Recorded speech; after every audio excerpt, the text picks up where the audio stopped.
National Championship. Once again, the Buffs are positioned for a return trip to Florida and a matchup with #1 Miami. Yes, once again, the Buffs could be a factor in the national championship picture.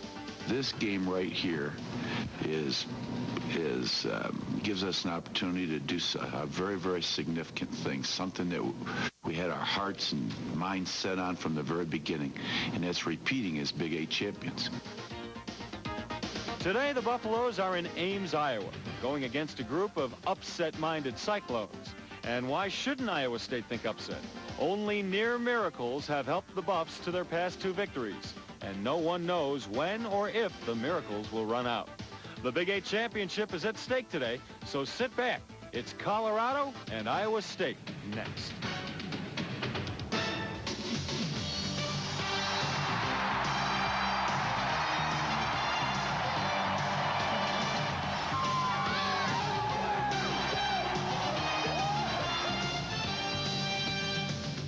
Channel 4 Sports presents CU Buffaloes football. Live from Jack Trice Field in Ames, Iowa, it's the University of Colorado Buffaloes versus the Iowa State University Cyclones. Iowa, at least I think it's Ames, Iowa. It looks a little like Iceland out here today. I'm Les Shapiro along with Dave Logan. Terribly harsh weather conditions as CU gets ready to play Iowa State. I don't remember seeing a ball game quite this bad. Well, I tell you what, I'm very lucky and happy today that we're in the booth and not on the playing field. I did play in one game like this back in Cleveland, the Raiders and the Browns back in 1980, a wind chill about 47 below. And it's very tough for the players. You get to the point that you actually don't care. You'd rather be off the field, even if you're moving the ball offensively, and sitting your fanny on the nice warm bench. But to say the least, it's going to be extremely tough here this afternoon. How tough right now? Swirling winds, a lot of snow falling, and the field is frozen. Ball players right now warming up, having trouble holding on to the ball, and it's a real shame CU has to play in these conditions considering all that's at stake. Well, there are obviously a lot at stake, and both teams are going to have to go through this. And there was some talk early about maybe the game being shortened, even canceled, but I don't know that that's going to happen. And if they play, I'm sure Bill McCartney will want his troops to go out and play as hard as they can. You have to throw out the game plan, however. Offensively, defensively, and kicking game, you just go out, probably try to run the football as much as you can and hope that you get a couple of breaks. Very little trickery, very little fancy doing on the field today. You'll probably see a lot of conventional football. I would imagine you're going to see Lamont Warren and Darian Hagan, as long as Hagan can stay healthy, running the football quite a bit. Warren has had a great freshman year, and of course Hagan, the senior, who has been the key to the Buffs' success the last few years. Those two guys will probably carry the football between 25 and 30 times if they can. This might work a little bit to Iowa State's advantage, the weather conditions, because they have a quarterback, Kevin Caldwell, who runs the ball better than he throws it, and they're going to run the ball primarily today. He's going to need snowshoes to run it effectively today. Kevin Caldwell, formerly a running back, now he's a quarterback. Iowa State really has been hit hard by injuries. They've lost their first 2 quarterbacks, Chris Peterson and Bob Utter. So Kevin Caldwell, who did have over 150 yards rushing in one game this year, he's going to be the guy that handles the football. All right, we'll take that park out of mothballs, bundle up. We'll be right back with the kickoff from Ames. There's no...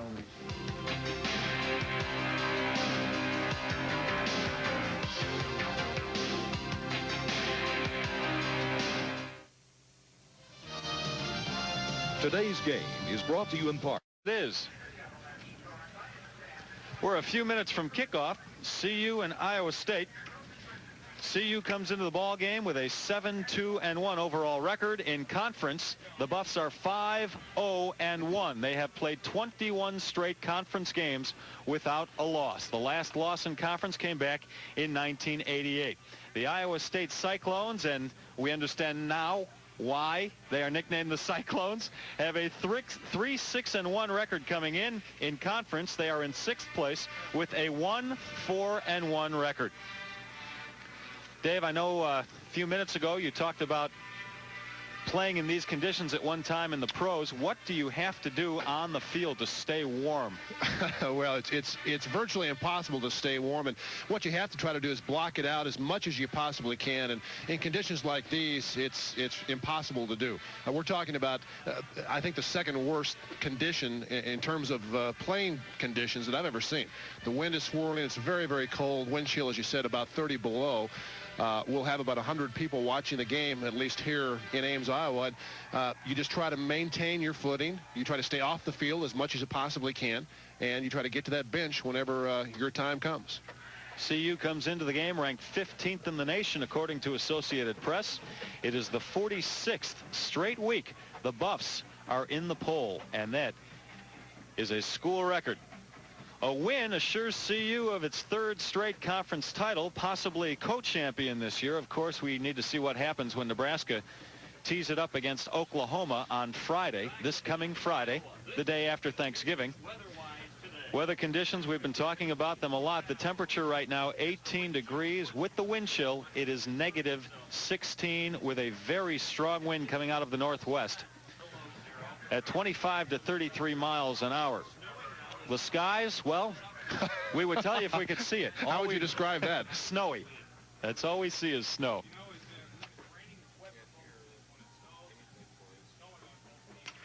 Iowa State University in the middle of the state. Ames, Iowa. Enrollment here about 25,000, the same as CU. Chip may have the best uniform of all. And we're up here in a booth that is closer to heaven than the field. We had to walk through snowbanks to get there. You take a look at the series records, but I think Chip's got it made today.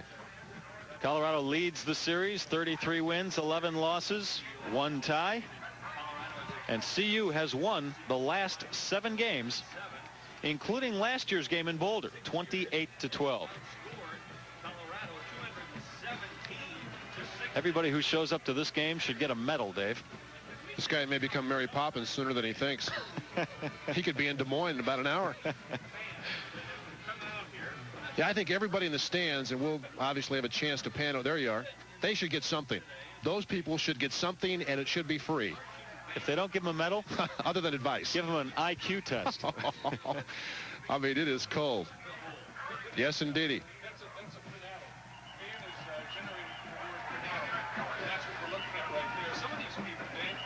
I really didn't think we were going to make it to our TV booth here. They roped off the upper part of the stands. They weren't going to allow anybody to sit up here. We tried to convince them that we were doing the game on TV. They hadn't shoveled anything, so we're walking in snow up to our knees. You're looking at the lower deck right now where the fans are sitting. The upper deck is covered with snow. If I don't close this window, so are we going to be. We're trying to leave the window open of the booth, and we're going to be wet when this thing is done. 13 CU seniors playing in their last regular season game. Of course, the Buffs already have a bowl in their pocket. They'll be going to either the Orange Bowl if they can win the Big 8 title, or they will go to the Blockbuster Bowl if they win and Nebraska also wins its game against Oklahoma, or if CU loses, it could end up in the Gator Bowl. You know, it's unfortunate because, as you mentioned earlier, there's a lot riding on the outcome of this game, and to play it in conditions such as these, it's really too bad for both teams. Iowa State, obviously, their season will come to an end after this football game. But Colorado, I'm sure, doesn't want to have their fortunes ride on 25 below zero temperatures, but that's the case this afternoon. Mitch Berger with gloves on, trying to make sure the ball stays on the tee. He'll be kicking off for CU.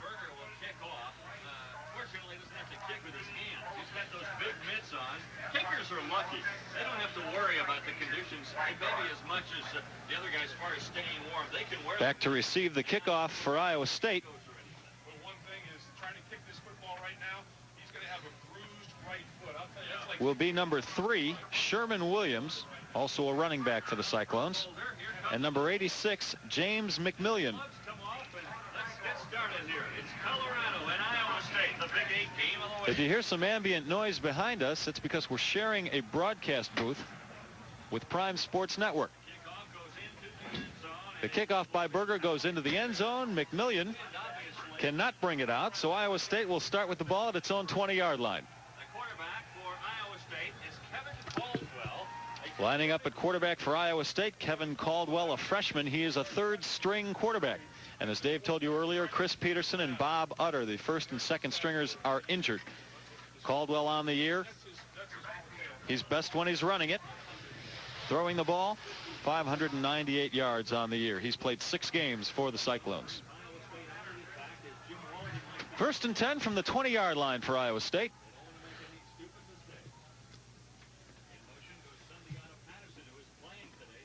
And I win the ball.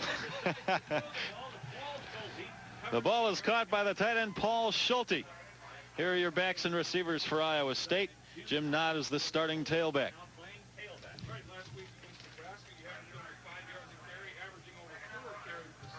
And your offensive line for Iowa State, Scott Armbruster leads that group at center. A pickup of 9 yards on that pass play. Cyclones have the ball at their own 29. It's 2nd and 1. That's Sundiata Patterson running the ball, and it looks like he's picked up the first down. Leonard Renfro made the tackle. In fact, there you see the defensive line for the Buffs. Preseason All-American pick Joel Steed leads the way. The linebackers are Ronnie Woolfork and Chad Brown, Greg Beekert. That should be Greg Beekert along with Ted Johnson. And the DBs led by senior co-captain Greg Thomas. First down for Iowa State from its own 31. The pitch goes to Jim Knott. Dion Figures knocks him out of bounds. Well, he talked about both offenses having obvious problems trying to pitch the football. That time, pretty good pitch. And Iowa State is a team that does not have great speed on the offensive side of the ball, and therefore they're a team that likes to run straight ahead, but not made good yardage on the first down toss. It is very hard to get the footing, and you can see why. It's not just snow, it's hardened snow, almost ice down there right now. This wind and this snow has been blowing since early yesterday morning in Iowa. The pitch is fumbled, but fallen on by a Cyclone. Jim Knott was to receive the pitch. He fumbled the ball, fell on it himself. And again, because of the wind factor here, and in this case, Marcellus Elder, who gets good penetration on Caldwell, it's going to be tough to pitch the football. Teams in conditions like these are probably better off just running the ball straight ahead, limiting their offense because of the weather. And Iowa State's got a big offensive line. They average well over 300 pounds, and they're able to knock folks off the ball. At least they have from time to time this year. 3rd and 10. Kevin Caldwell playing with 2 bruised elbows he suffered last week against Nebraska. And he will hand it off this time. Pickup of about 5 yards. Joel Steed makes the tackle on Jim Knott. And Iowa State is in a punting situation with 4th and 6. And this is going to be the interesting part of the game, I think, for both teams. Kickoffs, punts, punt returns. We watched in practice. Punters from this direction kicked the ball, and it almost landed directly over their head. Rico Smith will do all the punt returning for CU today. Darian Hagan will not have to do that. A low kick, and that's the way you have to kick it. Fumbled by Rico, and it looks like the Cyclones have picked up the ball. They have. Iowa State has the ball in CU territory. It's approximately the 45-yard line of the Buffs. Well, again, special teams in bad weather conditions play large roles. You'll see Rico Smith try to field it. The ball takes a funny hop, and Rico, again, tries to bend down and pick it up. Can't do it, and Paul Schulte, I think number 91, comes away with the football. There will be, I think we're safe in saying, several turnovers in this football game this afternoon. You have to make sure if you drop it, you fall on it. 1st and 10. Iowa State. They've marked it at the 41-yard line. It's very difficult to see the yard markers today, so please bear with us. Caldwell is looking to go downfield. Dumps it off to Patterson. Excuse me, Jim Knott. And he picks up about 5 yards on that play. Ronnie Woolfork made the tackle. One thing when Iowa State wants to throw the ball, and I think you'll see Colorado do the same thing when they get a chance, you'll try to throw safe passes. And that time Caldwell comes back, takes a quick look to the left side, but it's a screen set up to the right side. A relatively safe pass and one that's easy to complete. You won't see a lot of throwing the football down the field today. Especially going in this direction because the wind is in your face at a gust of 33 miles an hour. 2nd and 7 for Iowa State from the CU 38-yard line. This is Jim Knott with a lot of room to roam, and he is even deeper into CU territory. Greg Thomas made the tackle. inside the CU 20-yard line. Well, you remember how Kansas last week was able to really generate a good running game against Colorado. In conditions like this in the field, the offense has the advantage, and not right through the middle. Had Greg Thomas not made that tackle, Jim Knott would have scored. Iowa State doing a good job up front, a nice push. Defensively, you can't really rush as you normally do because the footing is so bad, and Greg Thomas saved the touchdown on that play. First down for Iowa State. This is Knott again, and he's hit quickly by Joel Steed and Ted Johnson. The reason you run so many draw plays, again, it's tough for the offensive line to really establish the line of scrimmage coming off very hard. In a draw play, the first thing they do is set up in a pass blocking technique. You allow the defensive lineman to come to you, then you simply shield him away from the ball carrier, get in his way. I would imagine you'll see both teams use that play a lot. We've already seen Iowa State run it several times. That should be 2nd down and 8 at the CU 21-yard line. The option, not again. Inside the 15-yard line. He is close to a first down. Deion Figures made the tackle.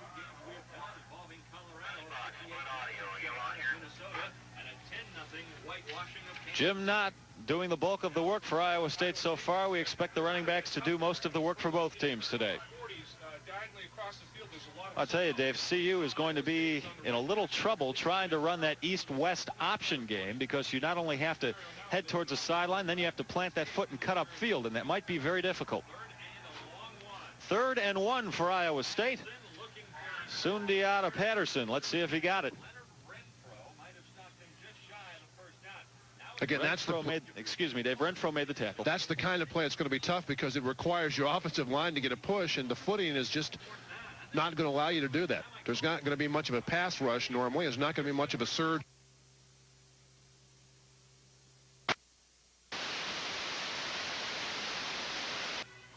Walden's in the sunglasses on the right side of the screen.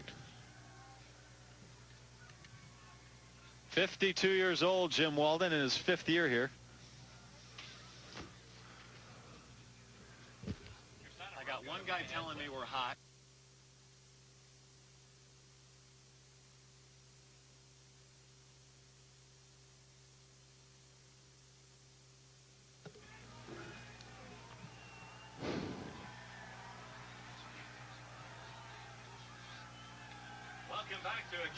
Back with you in Ames, Iowa. It looks a lot colder. It feels a lot colder, I should say, than it looks. I was going to say, you better not say it looks a lot colder than it feels. I'll let you stand over here. Are you having trouble finding your toes right now? I don't have any. Well, the CU kicker's name is Pat Blue Toe, and that's certainly appropriate today. We have some blue toes up here in the booth, and we're inside. The window's open, though.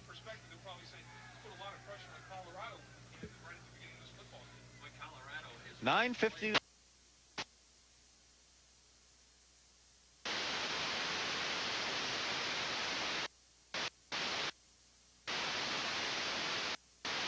Possibly co-champion with Nebraska if Nebraska can pull off the win against Oklahoma later in the week.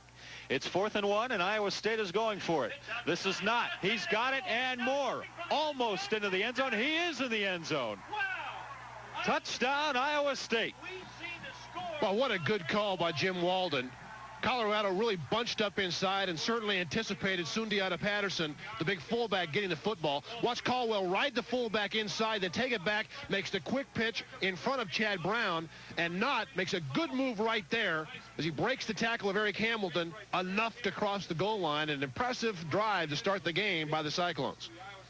The extra point, Ty Stewart for the Cyclones.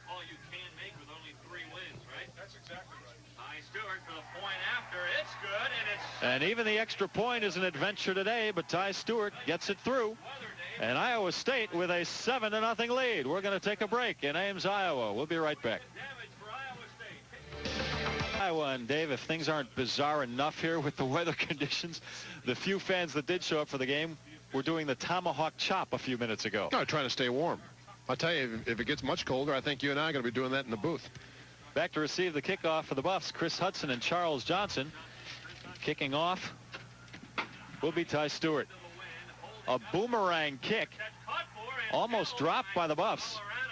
Can you call a fair catch on a kickoff? Sure. Absolutely. That's a great play. The ball was well up into the wind, and smart play by the Buffs and able to hang on to the football. So Darian Hagan has his first opportunity now to test the elements. Buffs with the ball at approximately the 37-yard line. Darian Hagan, the senior, his regular season finale for the University of Colorado. He is very close to setting a couple more CU records. All-time passing yardage and all-time number of touchdown passes. It's going to be very difficult to get those records today, however. On the option, Hagan tries to turn it upfield himself. Gets it to about the line of scrimmage, actually, the 30-yard line. Dan Milner made the tackle. Here are your backs and receivers for CU. Lamont Warren, we expect a lot of work out of the freshman tailback today. He is only 7 yards away from setting the CU freshman record for rushing yardage. And the offensive line, of course, led by co-captain Jay Lewinberg at center. 2nd and 7. Once again, I need to tell you, we are guessing on the yardage on most of these plays because you cannot see the yard markers. Hagan again has some room. Rubbed out of bounds at about the 42, 43-yard line. Lester Ridley, the tackle. The Iowa State defense looks like this. Defensive line led by Matt Rayberg. He's the senior out of Omaha. The linebackers led by Dan Milner, their leading tackler, with almost 11 a game. He had 16 tackles against Nebraska last week. And their defensive backs, Harding Armstrong, Dubrava, the junior, and Sean Walker. First down for the Buffs. This is Warren.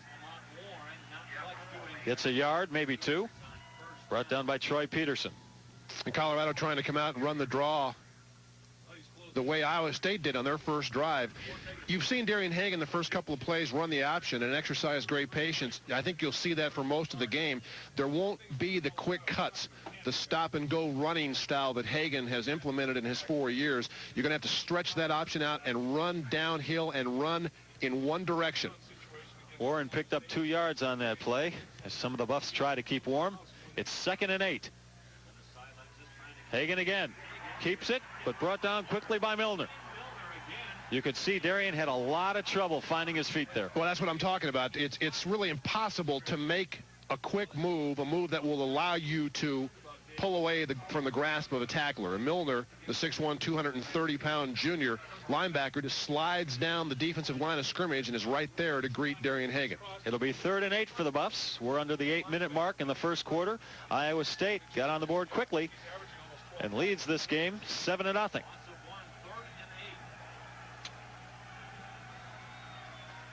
Hagan will throw for the first time today. Going deep. Has a man open, but overthrows him. It was Rico Smith back at the 25-yard line of Iowa State. Well, Hagan that time had a lot of protection, and I don't think you'll see a pass rush from either team today. So Darian Hagan stands back in the pocket. He pats the football a couple of times, waits for somebody to open up, finally tries to get the ball to Rico Smith, who uncovers about 20 yards downfield. But as you can see, the ball well over the head of Rico Smith and out of bounds. No pass rush today, so if you can throw the ball into the wind, you're going to have time to do it. The Buffs and Mitch Berger will punt it. James McMillian, one of the better punt returners in the nation, lets it drop. Probably a smart move. And the ball is back inside the Iowa State 5-yard line. Looks like it's at about the 2. All right, we're going to take a break. We need it in Ames, Iowa. And Iowa State leads this one 7-0.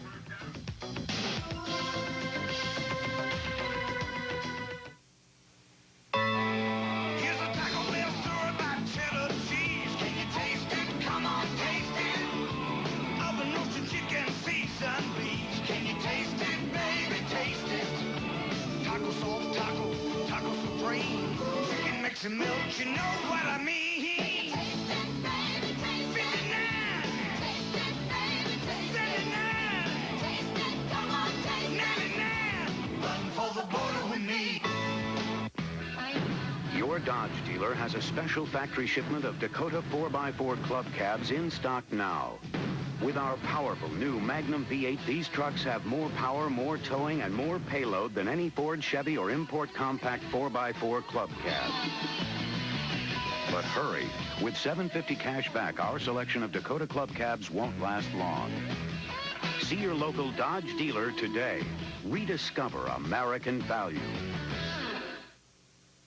Between you and me, this is my best value at 22 grand. The price of today's automobile is higher than ever before. I can get you into a 48-month payment plan.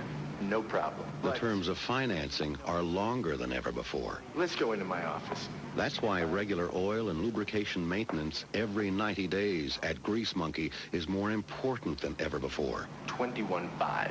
What do you say? Grease Monkey, extending the life of your car. We could go 60 months on the payment. We are back in Ames, Iowa, where Iowa State is starting with the ball on its own 2-yard line, first down. And Sundiata Patterson with a nice pickup up the middle. About 7 yards on that play. We've talked about all the things that the problems the weather presents. For a defense, harder to tackle because you have nothing to grab hold of. Your hands, you've got gloves. You've got to tackle with the shoulder, cross body block at times, and it's much easier to break tackles in conditions like this. 2nd and 3 for Iowa State. Both lines jump. Let's see what the call is. Well, somebody moved, but Colorado State already made contact coming across the line of scrimmage. The call is offsides against CU, so it'll be 5 yards marked off and an automatic first down for Iowa State because they only needed 3 for the first down. You see Caldwell drawing Colorado across the line, did a nice job changing the snap cadence.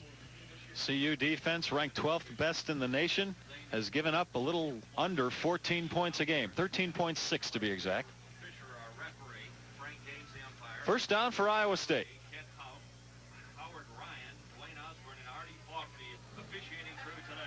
Caldwell decides to keep himself. Ronnie Woolfork rides him and the snow out of bounds.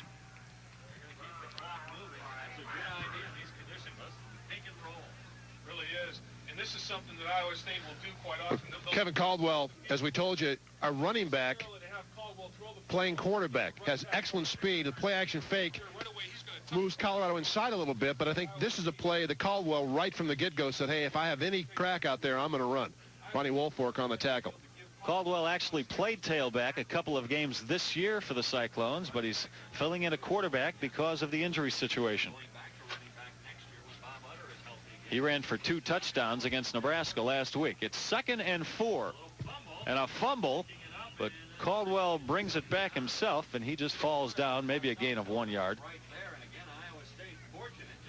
Well, you are in trouble if you're deep in your own territory at this end of the field and you're in a punting situation, because that punt might end up falling behind you. Well, I think both coaches would say, hey, if we're going to have the ball down here, we'd rather be on defense. See Caldwell right there, his knee on the ground, so the play is stopped. But your hands become so cold. Even if you keep rubbing them and walking the line of scrimmage, that after about the 3rd or 4th play, you can't feel your hands anymore. It's 3rd and 4. Iowa State with the ball at its own 19-yard line.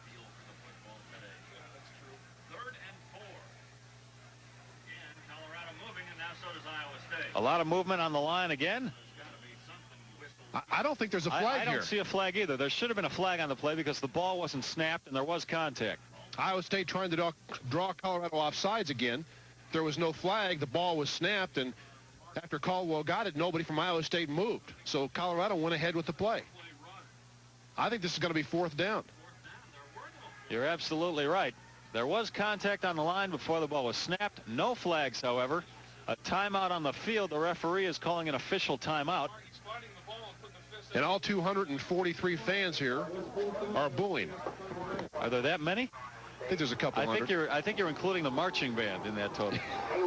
It's 4th and 4. Iowa State will punt the ball from its own 19. Rico Smith will attempt to field it, and I say attempt because before the game started, it was very difficult, the kicking situation. Caldwell fumbles it, picks it up himself, and the Buffs will take over inside the Iowa State 10-yard line. John Schnorr, the punter, could not hold on to the snap. Well, and this just goes to show you really how tough it is out here. Schnorr had him hit. The ball hits him. It's a perfect snap. Ball hits him right in the hands and goes directly through him. And thus Iowa State turns the football over. Julian Hayward right there for the tackle, and Colorado has a great opportunity here. Dave, I'm not so sure you should be wearing gloves out there at that point. Maybe keep the gloves on the sideline, then come out without the gloves. I don't think it matters, to tell you the truth. You can wear anything you want to or nothing. CU with the ball at the Iowa State 7-yard line. Lamont Warren immediately goes down. Nobody hit him. He just slipped. See, Warren's got his hands in that little compartment that's tied around your waist. You can keep your hands in there as long as you want to, but once you bring them out, the football, when it's this cold, becomes incredibly slick to handle. It's almost like they grease the thing. You can have it in your hands and start to run, all of a sudden it disappears. No gain on that play, so it's 2nd and goal from the 7. Under 4 minutes to go in the first quarter. Hagan himself, and might have gotten back to the line of scrimmage. I think Darian Hagan, Dave, you tell me if you see it this way also. Darian has basically said, I'm not going to pitch it. I don't even want to hand it off. I'm going to do most of the running today, and that way we won't lose the ball. I think that play really is called from the sideline, and Hagan rides the fullback, but you're right, this is a keeper all the way. You see James Hill looks up the defensive end to block, and on a playing field like this, it takes Darian Hagan's expertise away. You can't cut back. You can't make people miss. You can't truly get involved in the option game. No gain on the last 2 plays, so it's 3rd and goal from the 7. Hagan throwing the ball, a corner out. Westbrook almost had the ball. He had the defender beat, but couldn't hold on.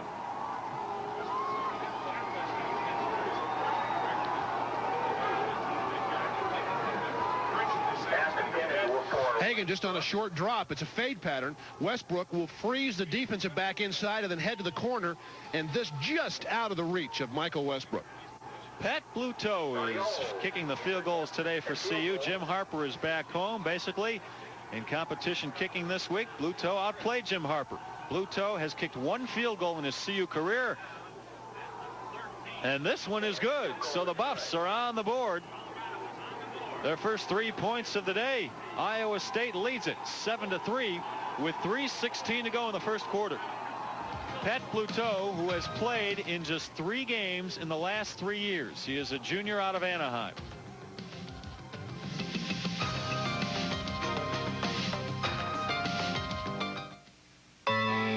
Here's a Taco Bell story about cheddar cheese. Can you taste it? Come on, taste it. Oven roasted chicken, seasoned beef. Can you taste it, baby? Taste it. Taco sauce, taco supreme. Chicken mix and milk, you know what I mean. Taste it, baby, taste 59. Taste it, baby, taste 79. Taste it, come on, taste 99. Run for the border with me. For years, you've depended on State Farm to insure your home. Daddy! But did you know you can also depend on us to provide financial security for those you love? State Farm. We sell life insurance. Be sure to contact your Denver metro area State Farm agent soon for a free family insurance checkup.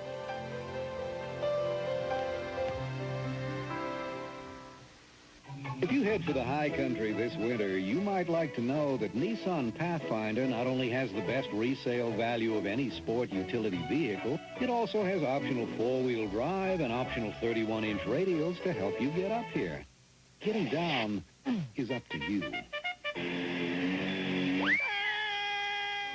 Pathfinder. Buy one for all its value. Drive one for all it's worth. Buy a Pathfinder now and get 2 free days of skiing for 2 at Steamboat. Back in Ames, Iowa, take a look at the CU sideline. We tell you who these people are, but we don't know ourselves. Oh, you know that. Look at that walk. That's Bill McCartney. He's usually the one pacing the sideline. A wind chill of 19 below 0 at the start of this game. CU just kicked the field goal and is kicking off, and the ball is down in the end zone by Iowa State, so it'll come out to the 20. We have 3:16 to go in the first quarter. The Buffs are down 7-3. So far, a pretty good job by that man, Kevin Caldwell, playing quarterback. Iowa State has 60 yards of total offense. Colorado with 17. Cyclones lead at 7-3, and there's what I'm talking about right there. Everybody's interested immensely and getting to that burner. I saw a guy one time watching action, putting his foot up there and caught his socks on fire. The Iowa State offense averages 14 points a game. Right now the ball 1st and 10 from their own 20. Caldwell keeps it, gets a couple of yards. Marcellus Elder and Greg Biekert are there to make the stop.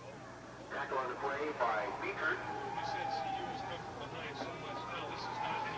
Well, Dave, there's a lot of talk. Is CU lucky this year, or is luck the residue of hard work? Oh, I think a little bit of both. I think whenever you have a good team, you have to be a little bit lucky. You've got to be lucky not to have a lot of injuries, lucky to make big plays to win games toward the end of contest, and they certainly have been. 2nd and 9 for Iowa State. We'll get back to that thought in a second. Caldwell wants to throw. Up the middle, complete. And a first down for Iowa State. Greg Thomas made the tackle on the receiver, Lamont Hill, and that is his 20th catch of the year. Well, I tell you, another man that used to play tailback, Dave. This is an impressive throw and catch. Caldwell, just a straight drop back. Hill will come from the right side of your screen.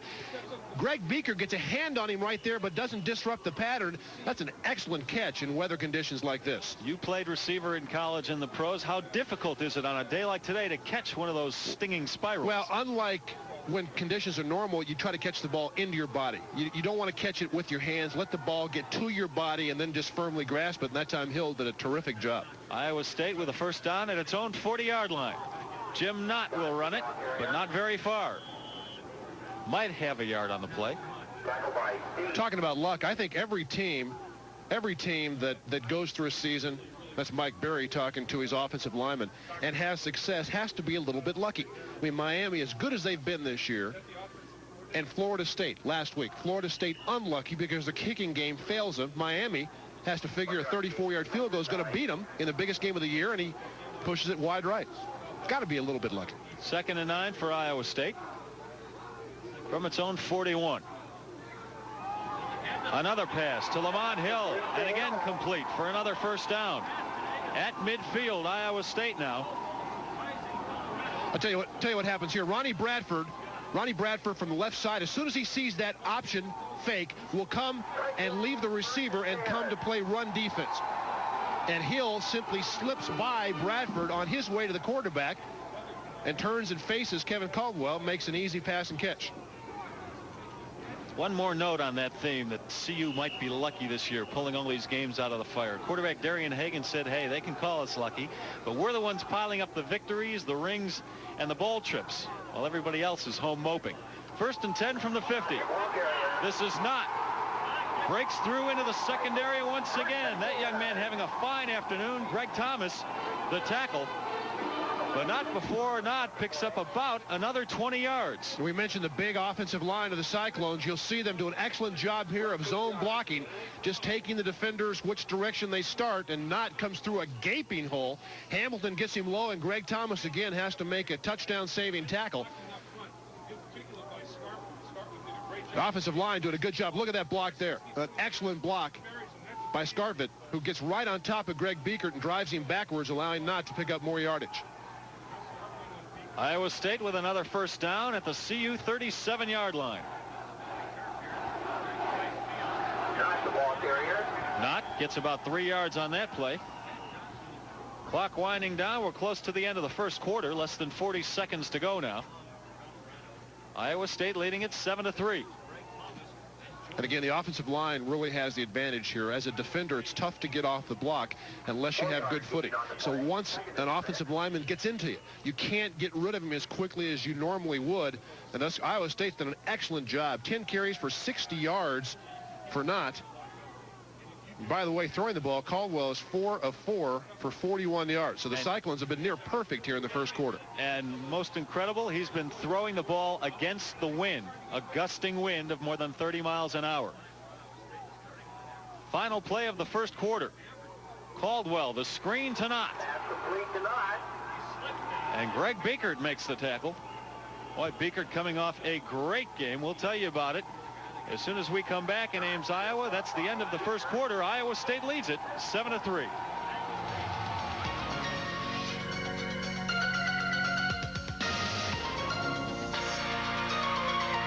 Parkway, and Alexander's West, 6570 Wadsworth. Fall is here and winter's not far behind. That means it's crazy clearance time at Christmas. Conditions abominable. Just like the snowman. We're starting the second quarter. Iowa State with a 7-3 lead. And the ball on the CU 29-yard line. Now here you got to figure 3rd down and 3. You're in 2-down territory. They're playing with the wind. If they don't get it here, probably they'll go for it on 4th down. Caldwell hands off to Knott. And they are short of the 1st down. Now keep in mind, if they were going the other way, they wouldn't even consider a field goal attempt. Now the wind is behind the field goal kicker. It's 4th and 1. Well, we've talked about them using this play a lot. You see Caldwell has a tough time getting the snap from Scott Armbruster. And because of the zone blocking and the field conditions, the offensive line would just get in the way of somebody in a white jersey, and it's up to Knott to pick the correct hole. I think they're going to be real close to this 1st down, and I don't think you'll see Jim Walden kick the ball here, even if they're short.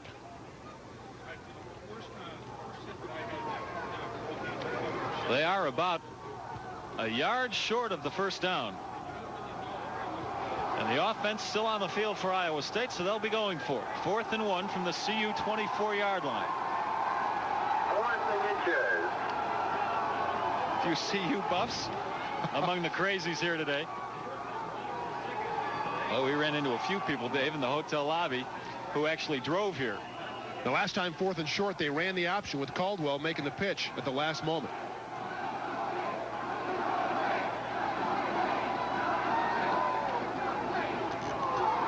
The give to Patterson. He fumbles the ball, and CU has it. So on 4th down, Iowa State goes for it, fumbles it away, and they're really not hurt that badly on that play. Iowa State wanted to run the option, but Sundiata Patterson, the fullback, got stuffed in the hole. Caldwell will try to take the ball back from him, has a tough time from the center, wants to take this ball back. But you can see Patterson get knocked in the hole by Leonard Renfro. The ball comes loose, and Greg Beekert is on top of it. Good job on penetration by Leonard Renfro, stuffed the fullback and forced the fumble. Just starting the second quarter, and that's the 4th fumble of the day. CU with the ball. Lamont Warren breaks through. A nice cutback. Nobody in front of him. Lamont Warren, 74 yards for CU, and he has just set the freshman record for rushing yardage in Boulder. Well, we've talked about Lamont Warren most of this year. Obviously, he's got very good speed, but he's got excellent strength for a freshman. And you'll see the draw play. Warren runs through a couple of arm tackles. First, Lester Ridley has a chance, and once Lamont Warren gets out in front, there are few players in the country that are going to catch him from behind. Lamont Warren still playing with a tender shoulder. He separated a couple of weeks ago. And Pat Bluteau with the extra point attempt.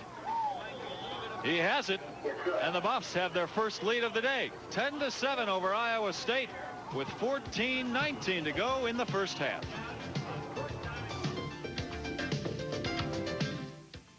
What's this 59 anytime? 59 anytime. It's breakfast, lunch, dinner, and snack time too. Well, it's your time, my time, and anytime we go. Time out. No, never. Is this one of those limited time times? No way. It's school book time and ghostly time. If it is the season time, 59 anytime time is here for a long, long time. At McDonald's, food, folks, and fun. There are plenty of places you can go to take a chance. But for a sure thing, go directly to your Acura dealer. Acura has just been ranked best in operating performance and overall comfort at 3 years of ownership. That's according to a survey from J.D. Power & Associates. Not a tip from your brother-in-law's bookie. Lease a 91 Acura Legends for $399 a month. See Courtesy in Littleton, Flatirons in Boulder, Mile High in Denver.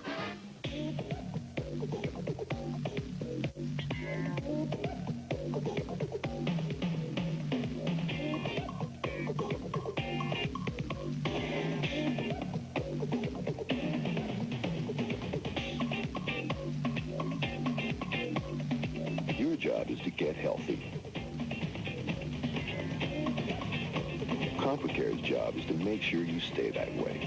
Join the ComforCare health plan and live well.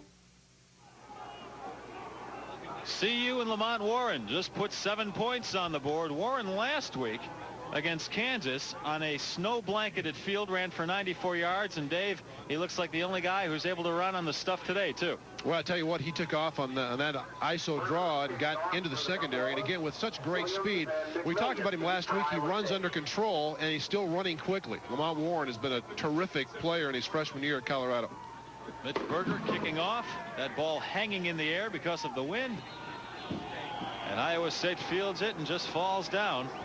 Take a look at the 30-yard line. Take a look at the touchdown, Les. James Hill will lead Lamont Warren up, get an excellent block of the linebacker, and Leuenberg seals to the right side. Warren makes a good cut back. Most great backs have excellent vision, and from 7 or 8 yards behind the quarterback, you can let things open up for you. Warren with a nice cutback, and again, nobody will catch him, at least not many, in the next 3 years from behind. Lamont Warren, the freshman out of Englewood, California. That puts him over the 700-yard mark for rushing this year. Iowa State starts with the ball at its own 31-yard line. Kevin Caldwell still the quarterback. The pass to Nod, who makes a nice catch, gains about 5 yards after the catch, close to the first down.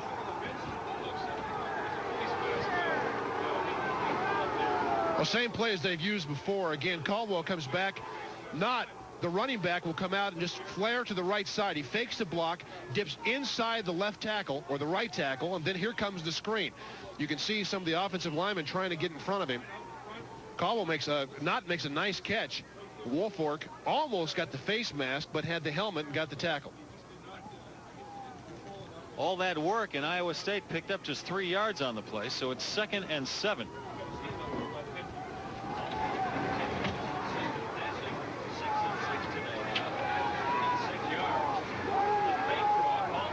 Caldwell trudging through the snow, throws off balance complete. Well, considering the conditions, that was a wonderful play. The pass caught by Chris Spencer, the split end. Well, Spencer makes an excellent catch here. As Caldwell will come out, the play action fake, tries to hold the inside linebackers. You see Beekert and Ted Johnson running with the tight end. This is an excellent throw. Watch the catch in his hands. Ball a little bit high. Spencer, who was honorable mention all Big 8 last year, probably Iowa State's best wide receiver, makes a good catch, and the Cyclones have another first down.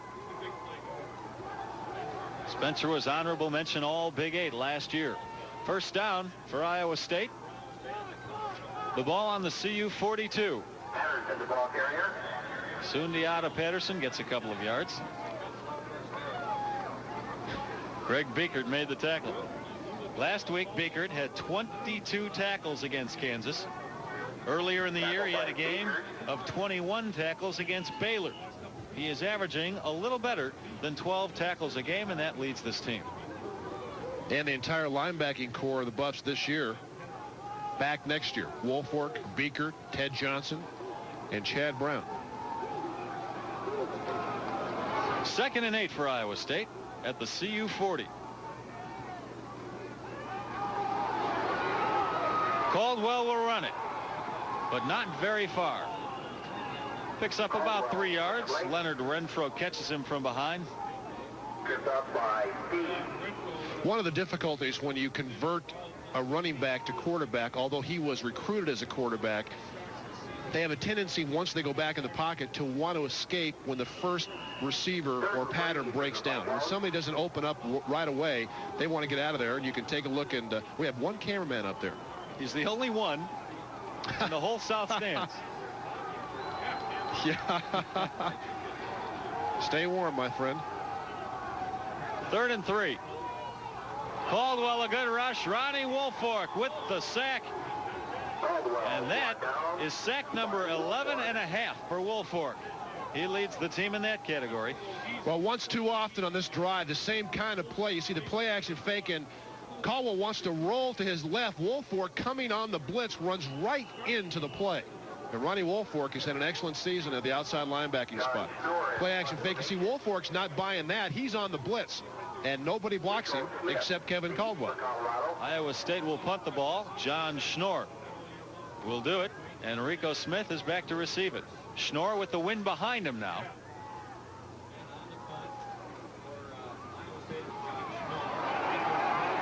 Rico Smith lets it fall. The ball bounds out of the end zone, and CU will have it at its own 20. We've got 10:46 to go in the second quarter. CU with a 10-7 lead. We'll take a break. If they were really smart, they wouldn't have come to the game at all. Oh, boy. Die-hard fans. 10:46 to go in the first half. CU with the ball at its own 20 and a lead of 10-7. Darian Hagan keeps it and gets approximately 6 yards on the play. Malcolm Goodwin the stop. And fumbles after he was down. Iowa State defensively has had all sorts of problems this year stopping the run. They gave up 353 yards when they played Nebraska this year. There's where we are. We can wave. And you see a full booth. If it looks like there are too many of us, we're sharing the booth with the folks from Prime Sports Network, Dave Armstrong and Dave Lapham. They told us there was one enclosed booth. We all chose to take the chance that we would listen to each other on each other's microphones. That pass incomplete from Hagan. He is hit as he's throwing it. That goes to show you how tough it is to throw against the wind here. Hagan had Michael Westbrook wide open. You'll see him get the football up in the air right before he's hit. Look at that thing. Hunters would have a field day with that. And that's not Hagan throwing. That's the wind blowing. It's 3rd and 5 for the Buffs. If you told him in Locke High School that he'd wind up his career in Ames, Iowa as 30 below, I'm not sure he'd have been a Buffalo. Hagan, this time the pass is tipped. Brings up 4th down, and CU will have to punt the ball. How would you like to be the recruiting coordinator for Iowa State and bring in some of your prized recruits on this weekend? Well, you keep them right in the hotel and give them lots of hot chocolate, I can tell you that. Hagan, the drop back pass, this is tipped right at the line of scrimmage. An excellent job getting a right hand on. I think it may have been Malcolm Goodwin, the inside linebacker, who got his hand up in the air. Probably sorry he did now. Mitch Berger will be punting to James McMillian. McMillian averages 14.8 yards a kick return. However, he won't get a chance to return that one. Yeah, I think Mitch almost missed that ball.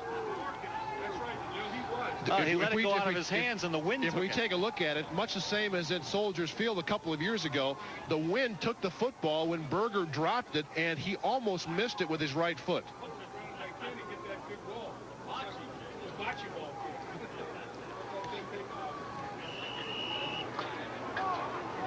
There's a shot of Jack Trice Field. You see there aren't too many people here today. The stadium seats 50,000. Most chose to stay home. Iowa State with the ball on its own 34. It's 1st down. Caldwell has had some success throwing, and that time that is successful also at midfield. The receiver once again, Lamont Hill. Iowa State doing a good job. An underneath receiver holds the linebackers close to the line of scrimmage, and then Lamont Hill will come in on the in pattern and get right between the linebackers. Watch Greg Beekert engage the tight end. That keeps him up further away from this crossing route right there. Lamont Hill on an in pattern in front of Ronnie Bradford and before Greg Thomas can get to him. Well thrown football.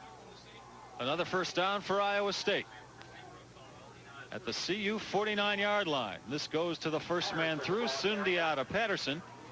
He gets it down to the 45, a gain of about 4. Leonard Renfro the tackle.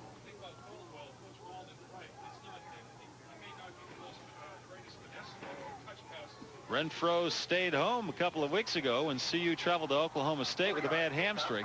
This is not the type of weather that will help that hamstring injury along either. It's 2nd down and 6. Bill McCartney, the man in the middle of your screen with the hood on, saying to himself, let's get the win and get the heck out of here. And right now CU leads it 10-7. 8:40 to go in the first half. Caldwell brought down for the sack, and once again it looks like Ronnie Woolfork. Woolfork's 2nd sack of the day. Well, pretty good job, really, by Doug Skartvedt, the left tackle, blocking on Woolfolk. But when Caldwell tried to escape, he ran right into the pressure from the outside.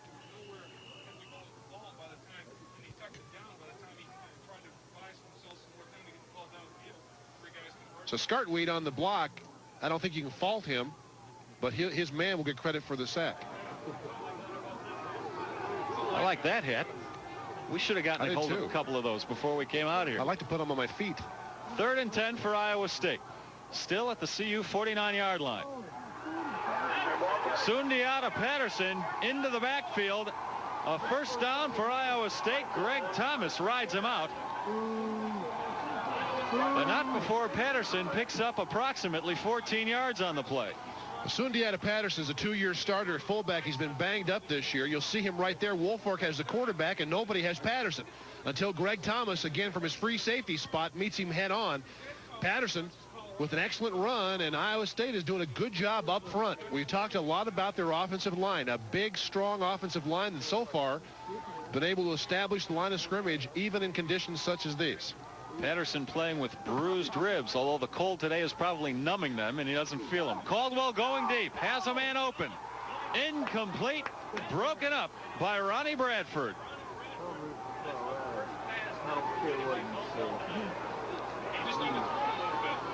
Up until that incomplete pass, Caldwell had completed every pass.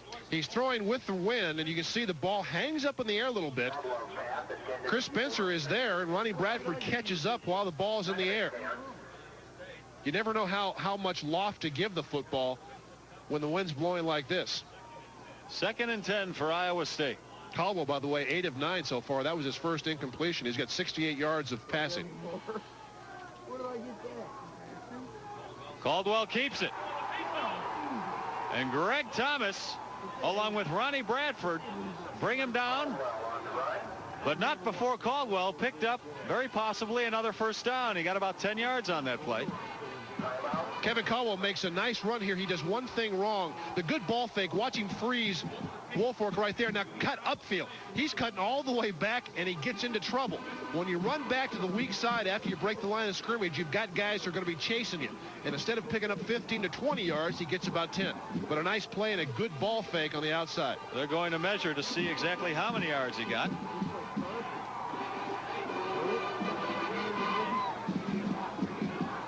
A pickup of 10 yards and a foot, enough for a first down. Iowa State with the ball down at CU's 25-yard line. Jim Walden. Looks like he should be on Saturday Night Live, doesn't he? Standing conehead. For a second there, I thought he was frozen and he wasn't going to move. Oh, man. First down for Iowa State at the CU 25. Buffaloes with a 10-7 lead.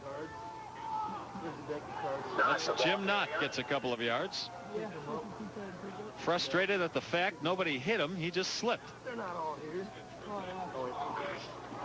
There's 3 short. I counted them. There's 49. Bobby's good. We've got 6.5 minutes to go in the first half. CU leads it 10-7. Trying to maintain its spot at the top of the Big 8 standings along with Nebraska. The regular season finale. 2nd and 9 for Iowa State. Flags fly. Looked like there was a mix-up on the exchange between center and quarterback.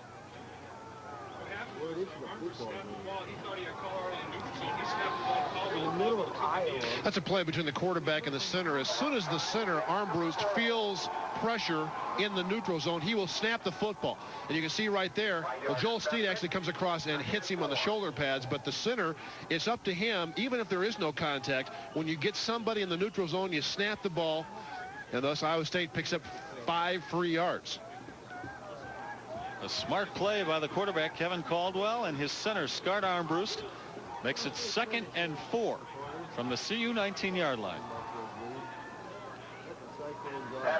This is Sundiata Patterson, gets a yard, maybe 2.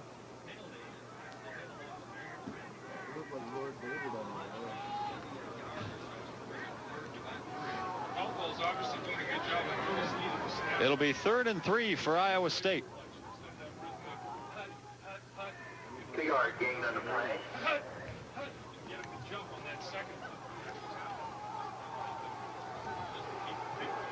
Iowa State from the CU 18.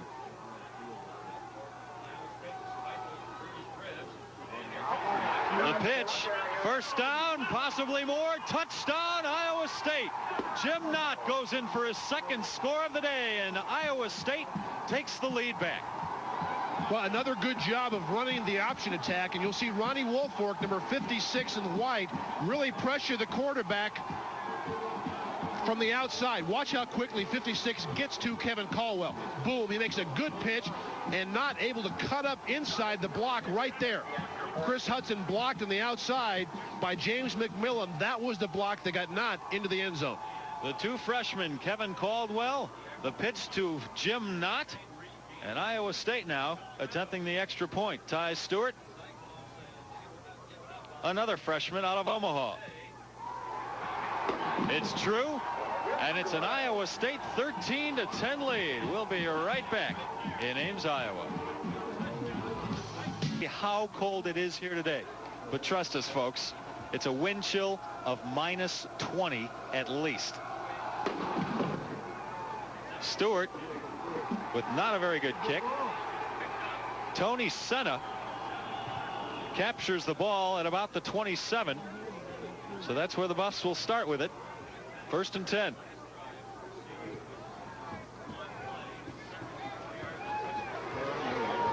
Total yards on the day, Iowa State doing a better job than Colorado. Amazingly, with the wind swirling around Jack Trice Stadium, Caldwell, the quarterback, has completed 8 of 9 passes, and Darian Hagan just the opposite. No completions today.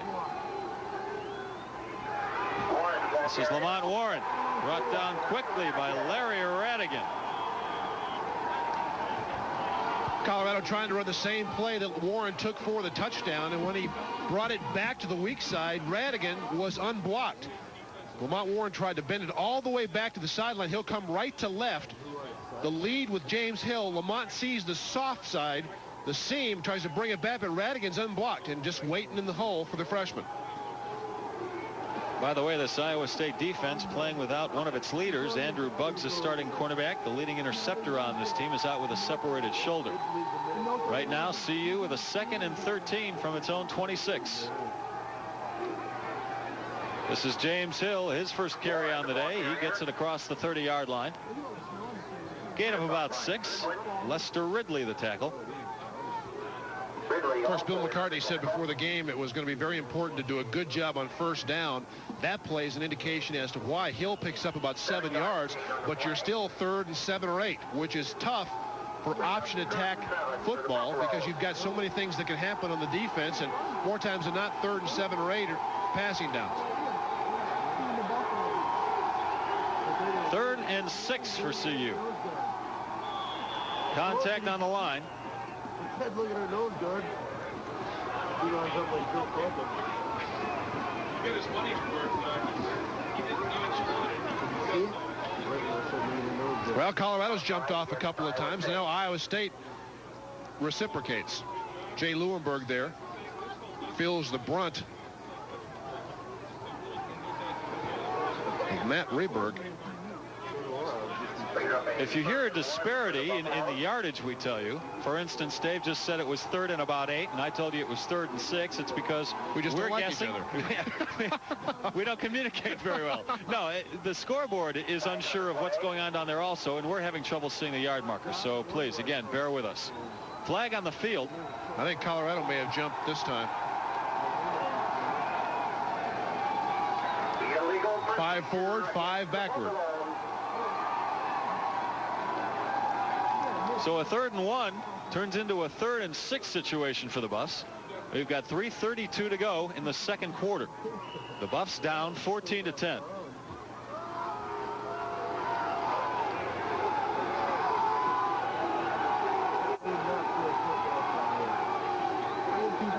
Darian Hagan has yet to complete a pass, and that time Hagan believes he pulled Iowa State off sides. It might have been Troy Peterson jumping the gun there. I think he did.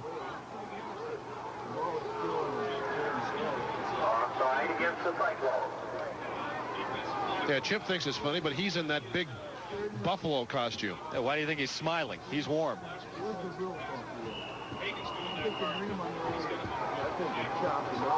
Well, so far, it's been a battle of 5-yard penalties here in this series. 3rd and 1 for CU from its own 38. Lamont Warren. I don't think he picked up the first down, Dave. Well, an excellent job by the Cyclone defense. Got penetration, the power eye. Dan Watkins was there. Malcolm Goodwin was there as well, and I think you're right. I think Colorado's going to be a little bit short. Take a look at it. Left side power. Radigan jumps through, gets to Warren early, and then he's met by Dan Watkins right in the hole, and I think Lamont Warren's going to be a little bit short. They're going to measure it.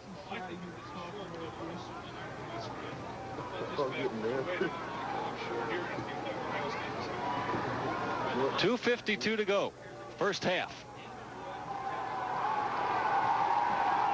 And the Buffs are about a foot short of the first down. The offensive unit's still on the field. Let's see what Coach McCartney calls for here. Under normal conditions, you'd probably punt the ball without a doubt. But here, because of the footing, hard to get footing defensively, and more times than not, you're a catcher. You catch blocks, you catch backs. McCartney may feel like he can get 1 yard here, or he may try to draw him off sides, which they were able to do the last couple of times.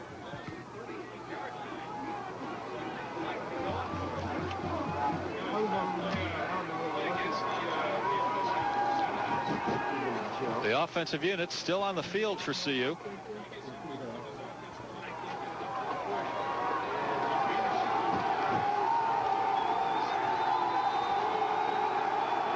Darian Hagan at quarterback, 3 running backs behind him. The more blocking, the better.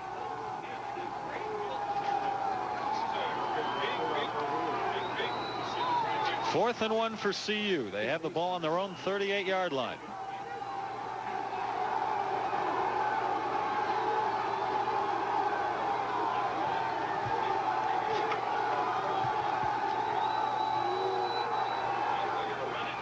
This is Lamont Warren, and he is stopped short of the first down. So Iowa State stops CU and will take over the ball in CU territory at the 38-yard line. Well, I'll tell you what, a great play by Goodwin and Radigan. You'll see James Hill, the fullback, got stuffed in the hole. Here comes Radigan over the top, and Goodwin is there as well. Radigan, number 46, meets Lamont Warren behind the line of scrimmage, and thus the gamble fails for Bill McCartney. Iowa State, with the stunt 4-3 defense, is able really, from time to time, to throw off a young CU line, and that time got into the gap, and Radigan was unblocked. So the Cyclones with the ball at the CU 38-yard line. The pitch to Knott. Inside the 35, gain of about 4. Chad Brown the stop. He's run out of bounds by... Boy, Jim Walden's thinking now, if we can knock this thing in the last couple of minutes, we can take advantage of the gamble by that man right there, Bill McCartney. You don't want to have to settle for a field goal. If you can knock it in and go ahead 21-10 at intermission, feel like you've got a chance. Right now it's Iowa State 14-10. We are under the 2-minute mark in the first half.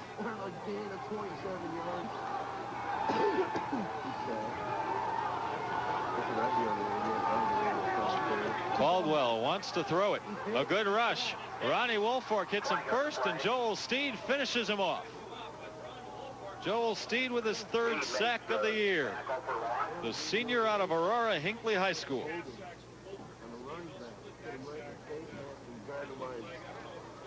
There is a flag on the field. This is probably going to be holding, I would guess, by Iowa State. Holding indicated against the Cyclones. Take a look at it. Joel Steed at nose, double team there, and I think that's where the hold comes. You see Steed grabbed by the left shoulder pad. That's Lance Keller, number 75, trying to get outside and protect the quarterback, but he couldn't. 1:46 to go in the first half. There's a good look at Joel Steed, a Black Studies major in Boulder. 3rd and 13 for the Cyclones from the CU 42. Caldwell keeps it, but doesn't get very far. There to meet him is Ted Johnson at about the line of scrimmage. We've talked about Darian Hagan's inability really to negotiate the field. Caldwell's a similar runner in style, and you saw that time tried to tiptoe through a break. Caldwell breaks the tackle here, but has to tip into Ted Johnson, and you're going to lose that battle every time. Caldwell is a very good running quarterback. We told you he's a converted tailback. This year against Missouri, starting at quarterback, he gained 154 yards on the ground. That time, not much. It's 4th down for Iowa State. Less than 50 seconds to go here in the first half, and the Cyclones will punt the ball. John Schnorr will punt it. Rico Smith will field it. The wind behind Schnorr's back. Iowa State takes a delay of game penalty, back 5 yards. With the wind at their back, they're not too worried about it.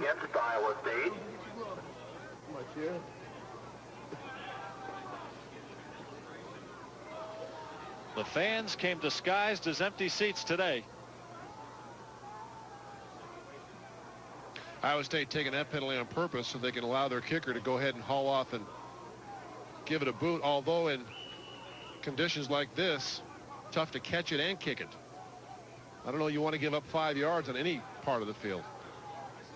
Schnorr standing on snow, which probably has already turned to ice. He gets it off, and the wind carries it, and Rico Smith lets it fall. And it goes out of bounds at about the 1 yard line. So the Buffs will have the ball with 32 seconds to go in the half at their own 1. They'll probably play it very, very conservatively here and just fall down on it. I'll tell you, that's a big kick by Schnorr, because even if Colorado tries to play it conservatively, which I'm sure they will, they still have to get the exchange, the snap from center to quarterback, and that's been a tough situation at times today. Schnorr just pooches it up in the air. Rico Smith decides wisely to let it bounce, and it takes a hop, and then directly to the left it goes. Actually hits the Iowa State player right there. That's Matt Rouse. No reason to try anything stupid here with the wind blowing heavily into your face. CU will allow the first half clock to run out. There's a timeout on the field, however. Iowa State doesn't want that clock to run out. Cyclones take their first time out of the half. Second time out, excuse me. They have 1 left. Well, they can stop it one more time, and they can force Colorado to take 2 snaps before intermission. And again, you never know. Now, in conditions today, we've already seen about 5 fumbles. One of them coming on the exchange at center. At the half, Tennessee 9, Kentucky 0. In the second quarter, Indiana 10, Purdue 6. And in the second quarter, Michigan State. Well, other games around the Big 8 today. Kansas State is at Oklahoma State. Kansas State with a 6-4 record, hoping to garner a bowl invitation. Missouri is at Kansas for the 100th time those teams are playing each other. And of course, the biggie is the day after Thanksgiving. This coming Friday, Oklahoma at Nebraska. Colorado State's season is over. It ended last week. The Rams with a 3-8 record. And Air Force finishes up its regular season with a game at Hawaii tonight. Air Force, of course, already has a berth in the Liberty Bowl against Mississippi State. Les, do me a favor. Don't talk about Hawaii today. I mean, I know Air Force is there, but to think about the beaches. We need to think warm thoughts here, Dave, and then maybe our toes will warm up. 2nd and 8 for the Buffs. Hagan on the quarterback sneak. The clock winding down. 21 seconds to go in the half, and Iowa State takes its last time out of the half.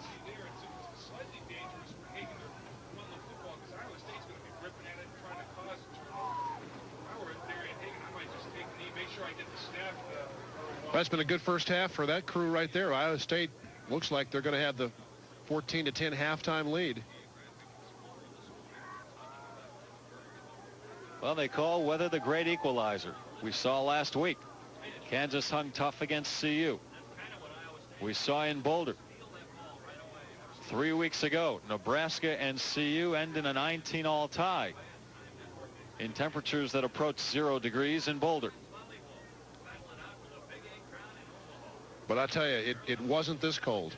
It was a different kind of cold, whether it be humidity here Iowa, or just the wind? The winds are swirling around us in tornado-like fashion, carrying the snow with it. In Arizona, we call this a dust devil. Here, I guess you can call it a snow devil, and it is a devil of a day.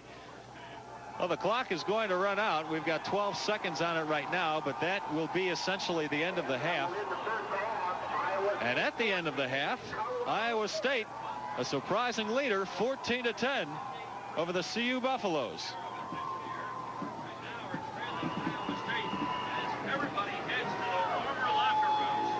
Everybody heading for the warmth of the locker room, the fans heading for the concession stands or underneath the stands, anywhere where there's a modicum of heat, because we have a cold one here. We'll be right back with the halftime festivities, if you can call them that. Coast Dodge Caravan has happily served more families than any other minivan, but we've made it even better because we've come up with an all-wheel drive Dodge Caravan. So now you not only get a vehicle loaded with safety features, including the first minivan airbag, you've got one that automatically handles just about anything the weatherman can throw at it. No shifting, no levers, no sweat. Now ask your Dodge dealer about the security of Caravan's ultimate guarantee. I used to buy ski equipment based on what my sister's husband's uncle told me, because he was on the Altuvian ski team. And he said to wear sunglasses and goggles together for best visibility. Then I went to Christie Sports. They have Carrera sunglasses with ultra-sight lenses that polarize to block the rays, and Carrera goggles are great for snowy days. And I tried out these Rossignol DB6S skis. They're quick skis because they have new sidewall construction. Wow, you should see me fly through the bumps. Boy, that's the last time I listened to my sister's husband's uncle. Christie Sports. We're all over Colorado. Fred Schmid challenges Best Buy. Best Buy may brag about their prices, but Fred Schmid's new prices are lower. A GE electric range is $40 less at Schmid. A Whirlpool refrigerator is also $40 less. In fact, on November 14th, an independent survey compared prices at Best Buy and Fred Schmid. The conclusion, Schmid was lower on 95 of 102 items surveyed. Fred Schmid, the best. Did an excellent job playing quarterback. The Cyclones' first score off the option play. The nice pitch, and Jim Knorr gathers it in. Not crosses the goal line, and Iowa State had a 7-0 lead. Colorado came back after a fumble by Iowa State in a kicking game, and Pat Bluteau nailed one. At that point, it was 7-3 Iowa State. Of course, Colorado did have some flashes offensively, and this is pretty much it. Lamont Warren from 74 yards on the delay runs through a couple of arm tackles, and Warren with 73 yards rushing in the first half, 74 on this play, 5 carries for -1 yards other than the 74-yard touchdown run. Iowa State did come back. Jim Knott with his second touchdown of the first half. This off the fine pitch again by Caldwell, and I don't think there's any other way to put it. Iowa State has clearly outplayed Colorado in the first half, and the Buffs are fortunate to be down only 4 points. They went for it on 4th and 1 inside Cyclone territory, actually inside their own territory, and Iowa State came up with a big defensive play. They could not convert it, however, into points. Go down to the 4th line in this statistic. On this graphic, total yards, you see Iowa State 192 total. I tell you, the first line, Les, is telling as well. 12 first downs for Iowa State, 2 for Colorado. No yards passing for the Buffs. Cyclones have 79, and they have completely dominated this game statistically in the first half. And if Colorado is to win a portion of their 3rd consecutive Big 8 title, they're going to have to come out and be much more effective in the second half. There's a young CU fan trying to spur his team.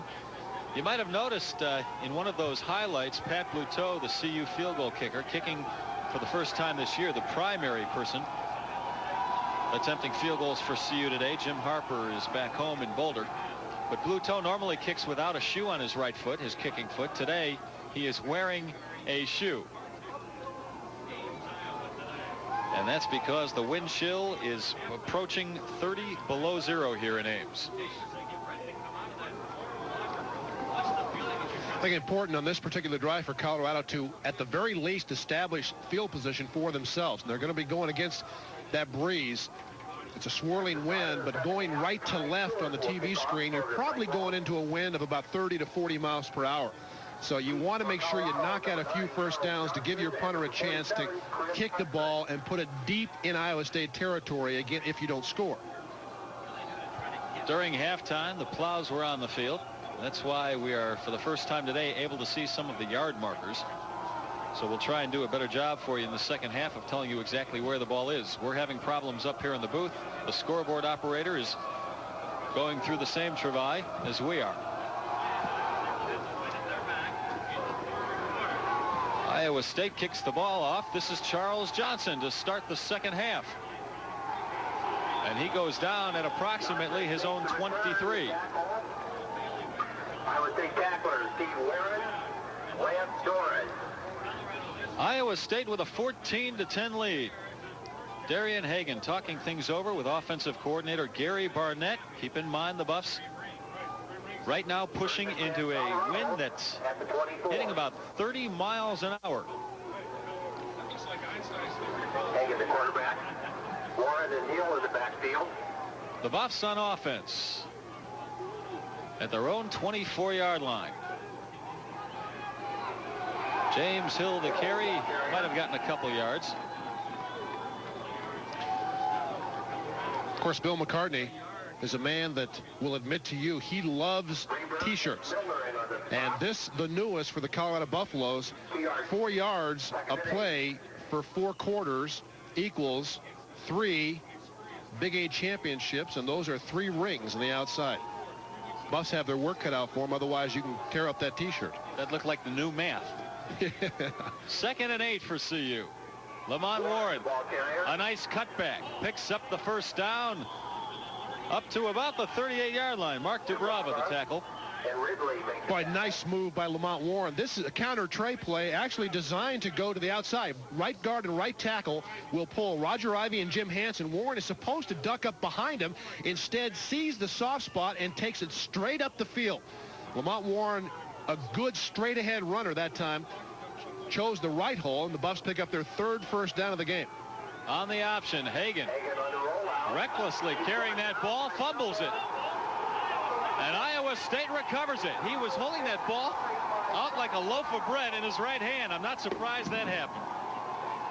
It's going to be tough to get involved in running the football exclusively against this defense. You can see the penetration and the pursuit.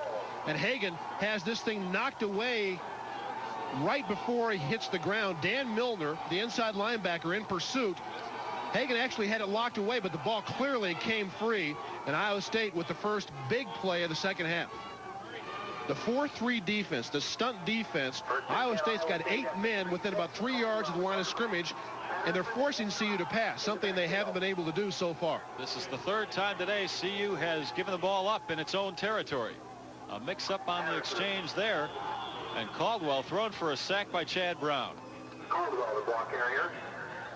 I'll tell you what's happening. Caldwell wants that ball back from Sundiata Patterson, and Patterson is clamping over the ball. Caldwell wants to ride the fullback and take the ball back. Patterson said, I'm taking it and I'm keeping it.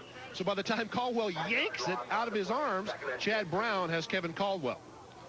Fullbacks, you got to put your arms over the ball, but you can't clamp down on the ball. You see TS there.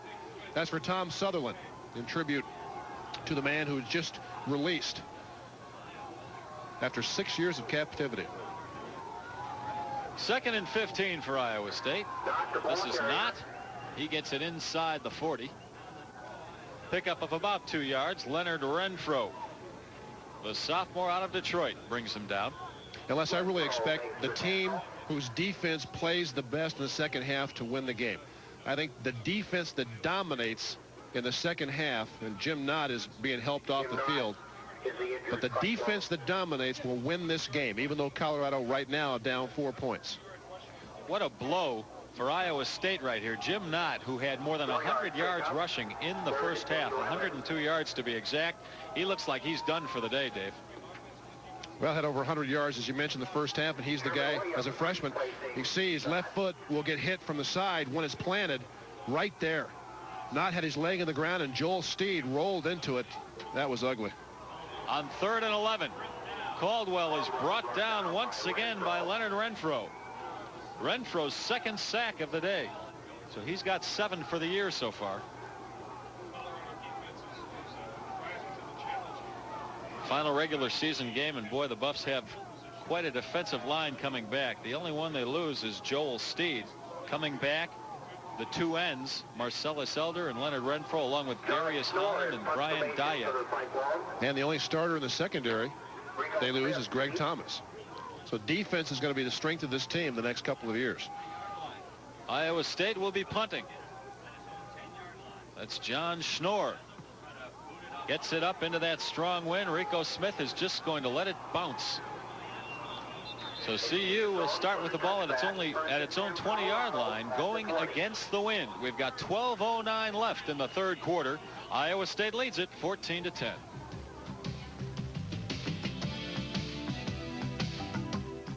In a very cold, very windy Ames, Iowa. 12:09 to go in the third quarter. The Buffs are down 14-10 with the ball at their own 20-yard line. Darian Hagan keeps it, gets about a yard. This Iowa State defense is really jacked up, led by Dan Milner. Well, they're playing well, but the scheme of the defense right now is what's dictating the Colorado Connect. You can count the players in the screen there. You see at least 7. Hagan with the option down the line, and nobody touches the inside linebacker. He looked like he was thinking of pitching it as he went down. I know. 2nd and 9.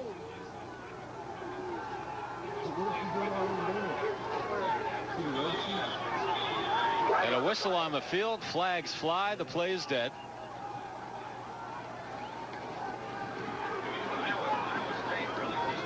Darian Hagan still has not completed a pass today. He was 0-4 in the first half. And this is the first time the Buffs are touching the ball in the second half. Illegal procedure against Colorado. 5-yard The penalty is against CU, which will send them back 5 yards, so it'll be 2nd and 14. The Buffs with the ball on their own 16-yard line. Unless Colorado can throw the ball at least a little bit, it's going to be difficult to sustain any kind of drive against this defense. Hagan keeps it. Gets it across the 25 to about the 27. Call it a gain of 11 yards. It'll bring up 3rd and around 3. Jeff Cole and Mark Dubrava the tackle. This is really a quarterback draw. Hagan goes back, waits for the seam to appear, and then drops his head and gets up a couple of additional yards.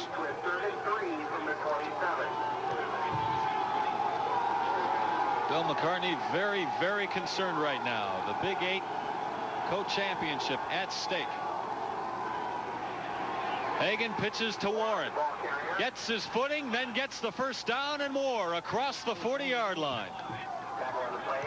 Larry Radigan brought him down. Boy, Lamont Warren has got an extra gear. Hagan with the quick pitch. Watch how quickly this ball is pitched, even before Darian is challenged. And Warren sees the crease and turns it up. A good block by Charles Johnson right there, who gets just enough of Mark Dubrava, the free safety, to allow Lamont Warren to skirt through the hole. 1st and 10 for the Buffs from their own 40. Warren again gets nothing. You know, that last play, Dave, was a prime example of what we were talking about earlier, how when you run the option as your primary form of offense, it's very difficult in these conditions. Warren had to take a couple or 3 steps running towards the sideline before he could stop, plant the foot, and move upfield. Yep, and again, not to be redundant, but difficult against this scheme of defense. When you see at the line of scrimmage, count how many yellow helmets, gold helmets, whatever color there are. You'll see a lot of guys within 4 or 5 yards of the line of scrimmage. We can't see from that shot. 2nd and 8 for CU. Hagan with a wide open Charles Johnson, the first completion of the afternoon for CU into Iowa State territory at about the 43-yard line. And this is what I'm talking about. This is pitch and catch. In normal conditions, Colorado would be able to throw the ball against this defense. But because of the cold, it's been tough. You see how open Charles Johnson is. Sean Walker, the cornerback, all by himself out there. These guys are all by themselves out there as well. You have got to be kidding me. Somebody get the straitjackets, please. CU, Lamont Warren. If he can get to the sideline, well, he's brought down at the 20.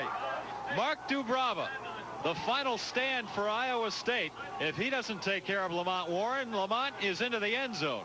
Of course, after they complete the big pass, a good job. Ivy with a good block. Hansen An excellent block, and Warren makes one man miss, and Mark Dubrava, the free safety, who is probably the best tackler Iowa State has in their club, comes over and saves the touchdown. Well, Lamont Warren runs the ball in the snow as if he's been doing it all his life, when in fact he's from Englewood, California. This is James Hill, who has been running in the snow all his life. He's from Widefield, Colorado, and he's down to the 10-yard line. Dan Watkins brought him down. Boy, if you want to play wide receiver in Division I football in college, you got to be willing to block. James Hill with a nice cutback. Now look to the right side of your screen, number 9 in a white jersey, blocking, and he'll get run right over. Charles Johnson is trying to escort James Hill down the field. Then Hill picks up another Colorado first down. First and goal from the 9. CU down 14-10. Lamont Warren.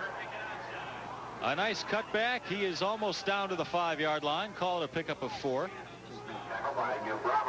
Mark Dubrava stops him. CU started with the ball back at its own 20-yard line. 1-yard gain. And the burner is the most popular instrument out there. Lots of friends today. Chip is even having trouble finding his footing.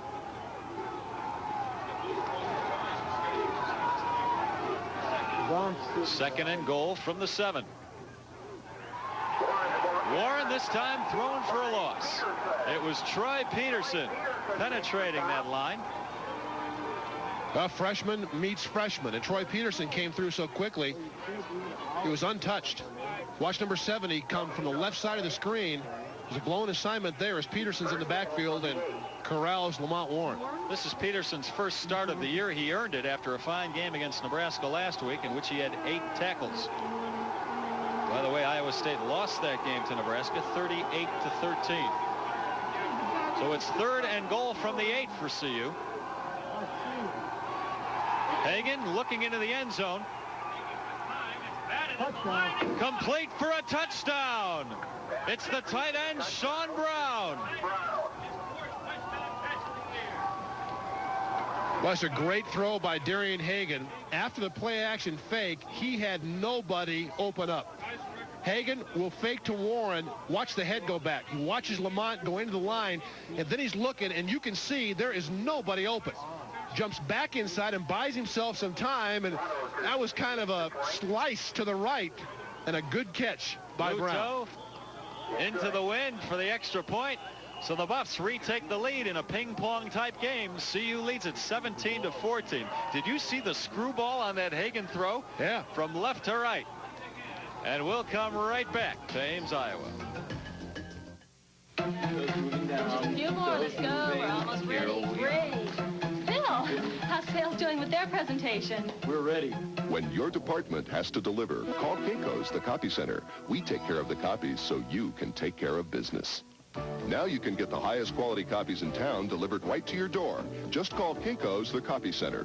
We pick up your originals and deliver clear quality copies directly to you. No more traffic, no more lines. Depend on Kinko's. We pick up and deliver. For 1992, there's a snowmobile that has a powerful 190 horsepower engine.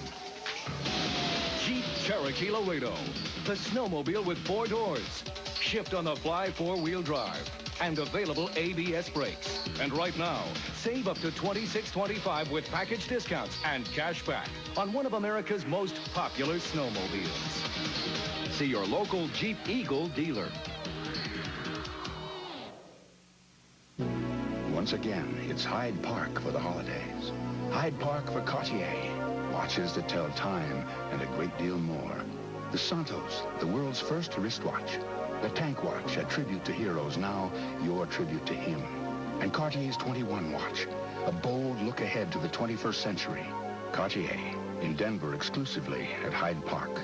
This season for her, for him, for you. Hyde Park for the holidays. We're back in Ames. CU has just retaken the lead 17-14 over Iowa State with 7:41 to go in the third quarter. Mitch Berger will be kicking off. And back to receive that kickoff will be Sherman Williams for Iowa State, along with James McMillian. This is McMillian at his own 23. And he is hit hard by one Buff, sent the other way, and finally brought down by Greg Thomas. McMillian brought down across the 20. I think that's the first kick or punt that we've had returned all day. Because of that swirling wind, none of the receivers want to gather one in, or at least attempt to gather one in. Look at this. These folks haven't gotten enough of it coming to the stadium. They themselves in snow. They ski in Ames. Well, I guess if you're dressed warmly enough. 1st and 10 for Iowa State at its own 20-yard line. Kevin Caldwell, the freshman, is a quarterback. He's keeping it. And Greg Biekert brings him down. I guess you can give Biekert credit for a sack. I believe it was behind the line of scrimmage. Tell you what we're seeing last series in the first play here. We've seen the Colorado defense start to show signs of dominating the game. And you win games most times, and especially when you're on the road, with good, solid defense, something that we didn't see from Colorado in the first half. Well, one thing the Buffs don't have to worry about today is taking the crowd out of the game, because there isn't much of a crowd. A couple hundred, I'd say, and that may be a pine high. A loss of 1 on that last play. 2nd and 11. Caldwell this time sacked by Leonard Renfro, and I believe that's Renfro's 3rd sack of the afternoon. Well, Renfro gets credit for the sack, but I can tell you great coverage on the outside by Chris Hudson, who took the initial receiver away. Caldwell quickly wants the slant pattern to his left right there, and Hudson is all over Chris Spencer. A one receiver pattern, and thus Caldwell had nowhere to go with the football, and Renfro gets there. Iowa State going backwards. It's 3rd and 15. 3 wide receivers in the ball game now. 2 at the top of your screen there for Iowa State.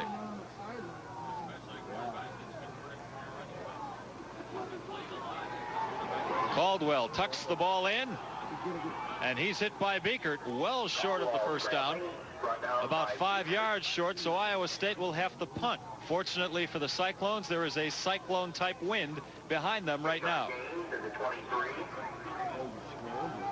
Second consecutive stop by the Buff defense, and Greg Biekert has been everywhere on the field today. Rico Smith is back to receive the punt. And John Schnorr from Altoona, Iowa, will do the punting.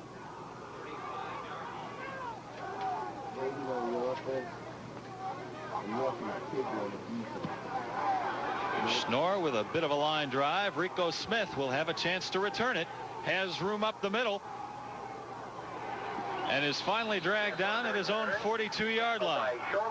If they give him forward momentum, that ball will be placed at about the 48. Excuse me, the 45.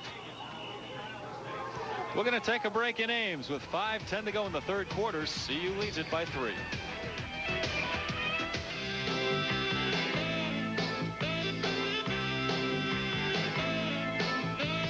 Sales records were made to be broken, and your local Denver area Honda dealer is going for it.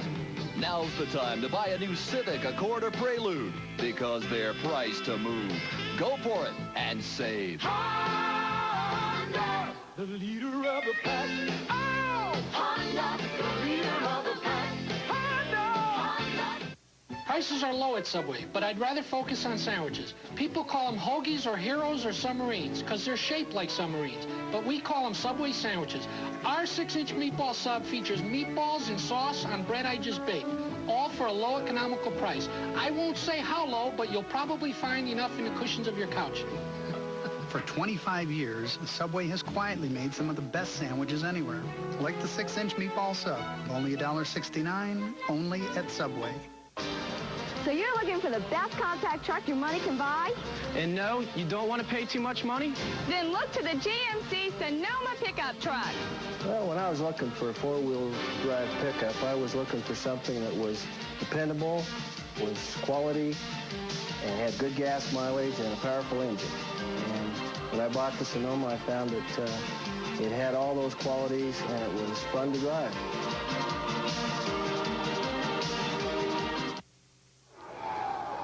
Well, here's a new concept. 4 men in the booth.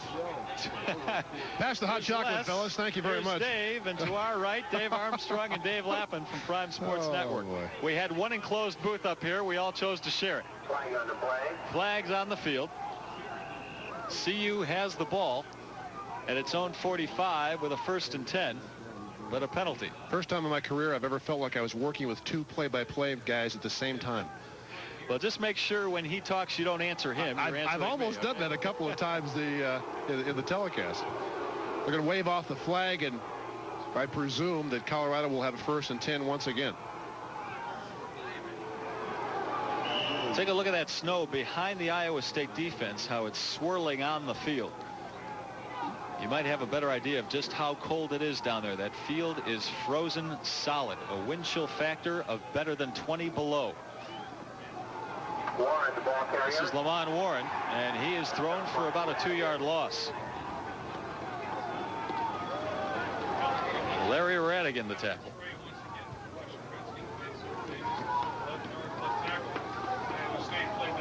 Iowa State defensively, the 4-3 stunt. You can see at the snap of the ball, guys are moving in different directions. They give Colorado a lot of different looks up front. And the counter tray that time played very well defensively.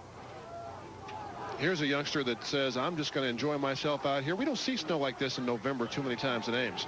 Oh, forget the game. We're going to have fun in the snow. 2nd and 11 for CU from its own 44. We've got less than 4.5 minutes to go, 3rd quarter. This is Warren on the pitch. Stays on his feet. Gets a few more yards and out of bounds at about midfield. But he's about 5 yards short of the 1st down.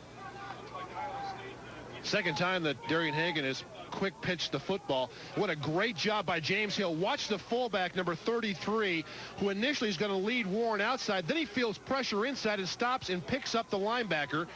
Warren ducks around the block of Michael Westbrook and picks up about 6 yards on a play that looked like it might go for 1 or 2. It's 3rd and 4 for the Buffs. They're at the Iowa State 49. Hagan incomplete. The intended receiver, Sean Brown, who was wide open. So the Buffs bring on the punting unit. Lamont Warren limping off the field. I wonder if he's hurt badly. Well, he is one tough football player. Played the last couple of weeks with a dislocated shoulder and just would not come out of the lineup. Today he has surpassed the previous freshman record for rushing in a season for a CU Buffalo, passing O.C. Oliver. Mitch Berger in the meantime, a low punt into the wind, a pretty good punt considering the conditions, and that ball is downed at about the 15-yard line. 14-yard line, 1st and 10, Iowa State. Well, Mitch Berger from Canada, he's probably experienced days like this before. Not many having to kick the football, though. You know, Mama didn't say there'd be days like this. She said expect some snow and a little wind, but not like this. Ames, Iowa. We are in the middle of the state, and we are in the middle of quite a winter snowstorm. 4:04 to go, 3rd quarter. CU just trying to hang on. 17-14 against Iowa State. And the Cyclones with the ball at their own 14. Caldwell with the wind at his back. Has an open receiver. It's complete to Chris Spencer across the 25-yard line to about the 27. Caldwell again wants to go to the left side. Spencer on just a delay undercut from the right side is all by himself. And had Caldwell put this thing where Spencer could have kept his feet, he might have gained an additional 10 to 12 yards.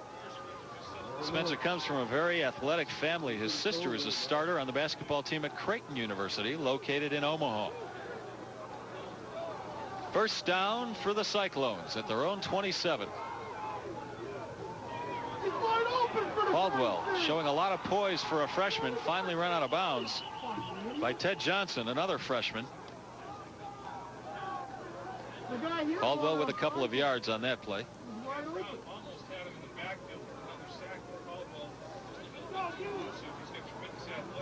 Ted Johnson out of Vista, California. Well, I'll tell you, if he had visited CU or a CU game last year under these conditions, he might have ended up playing for UCLA or USC. 2nd and 8 for Iowa State. Caldwell keeps it across the 30, a couple yards. Greg Biekert once again. Boy, we've been calling his name a lot again today. As I told you previously, he had a game last week of 22 tackles. You can tell Colorado making a couple of adjustments. Biekert actually gives Caldwell the look that he's playing the pitch man, and yet able to come back inside and helped by Greg Biekert. Biekert 6'3" and 220 pounds. He's actually closer to 230 now, so he's not light in the middle. Greg Biekert able to take on bigger and stronger offensive guards and continue to make plays. Next year, you're sure to see his name on the list of Butkus Award nominees. Best linebacker of the nation. Ronnie Woolfolk with his 2nd sack of the afternoon.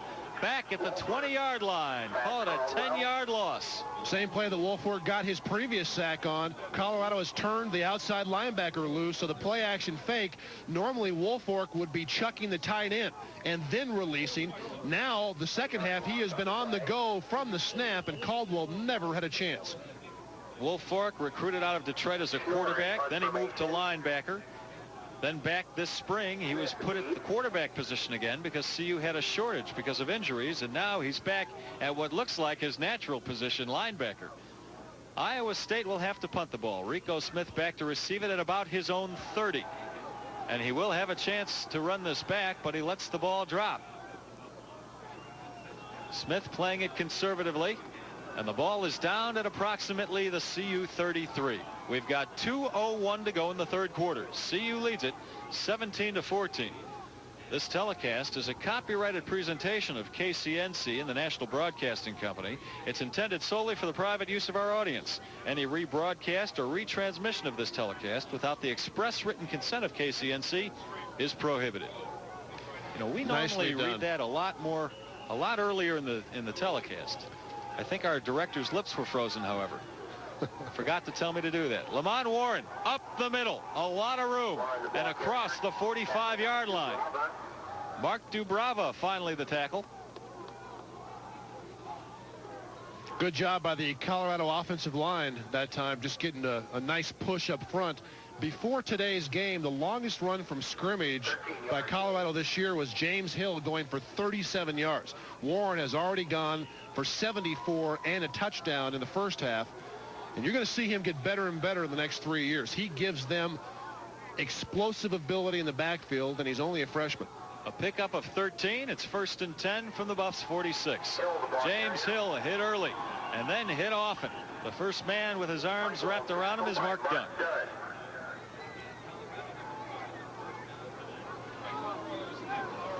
Mark Dunn, who walked down to the Cyclone team as a sophomore, now under scholarship as a senior.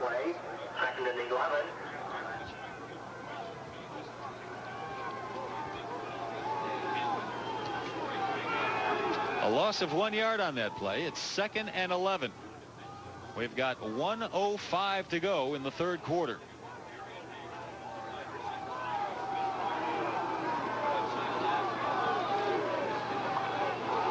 Warren again.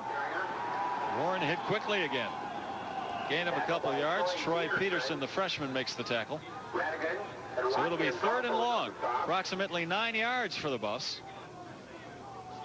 Well, you've seen Iowa State on this particular series really gamble defensively. I'm sure Jim Walden feels if Colorado able to knock it down and in for a touchdown, and thus would be 10 points ahead, it might be tough for his offense to generate 2 scoring drives. So defensively, you want to lay it on the line here, and 1st and 2nd down, the Cyclones have done quite well. Well, this is a big play for Iowa State here. If they can stop the Buffs, it forces the Buffs to punt into the wind, and they do just that. Hagan thrown down by Dan Watkins back at his own 40-yard line. It'll bring up 4th down for the Buffs, and the punting unit does come onto the field. Well, Watkins leads this team in sacks. And that time, again, Iowa State gambling a bit. Watkins comes from the left side of the screen. This is going to be a draw again, I think, as Hagan tucks it down. Absolutely. And Watkins, left side of the formation, almost gets Darian Hagan away from that football. And Iowa State has called timeout, forcing Colorado to punt into the wind with 13 seconds left here in the third quarter. Iowa 3, Minnesota Smart call by Iowa State coach Jim Walden, forcing CU to kick that ball into the wind. CU leads it 17-14. Jack Trice Field at Cyclone Stadium. A day not fit for dogs, but this one is out. The fourth quarter, Tennessee 16, Kentucky 7. Tell you what, I bet he'd rather be inside, and the guy on the other end of the leash can go outside, huh? Boxers, no long hair there. Mitch Berger will be punting to James McMillian. It's a fake. No, Berger decides to punt it. A little running start, and it was a very prudent move because that punt will rest down at the Iowa State 5-yard line. Took me a second to figure out exactly where it was. We're going to take a break and reassess at the end of the third quarter. CU leads it by 3. From coast to coast, Dodge Caravan has happily served more families than any other minivan. But we've made it even better because we've come up with an all-wheel drive Dodge Caravan.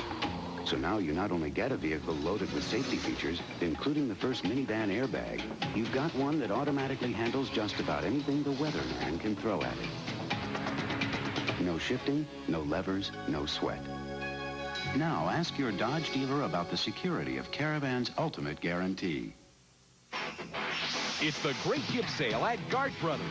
Gotta get the guards.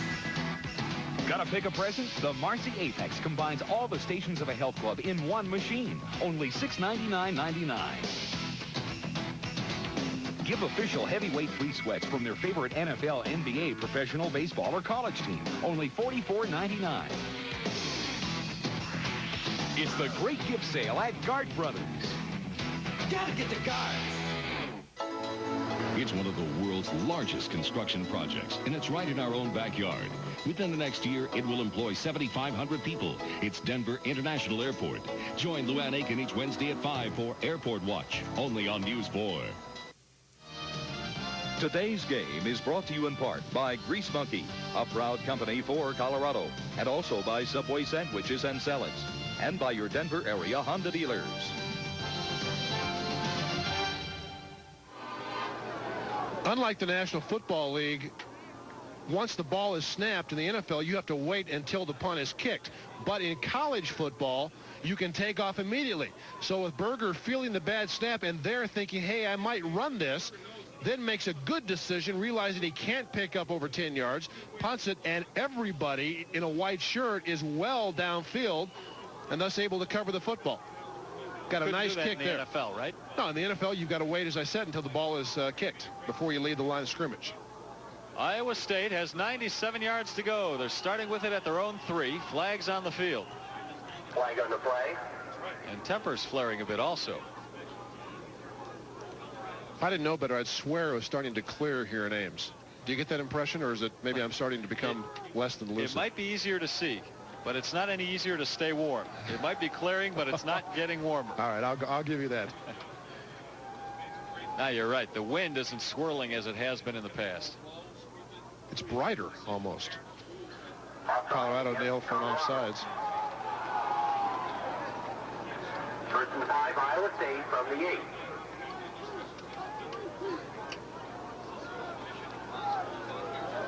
Well, the penalty goes against the Buffs. A 5-yard mark-off for offside, so it's 1st and 5 for the Cyclones. Kevin Caldwell, the freshman, still at quarterback. He's been there all day. Their 3rd-string quarterback.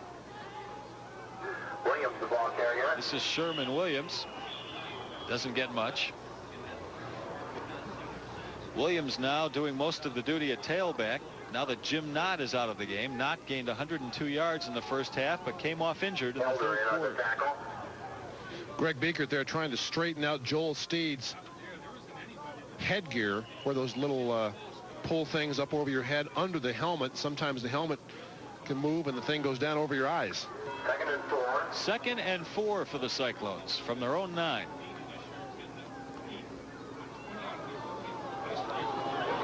No running back behind Caldwell now.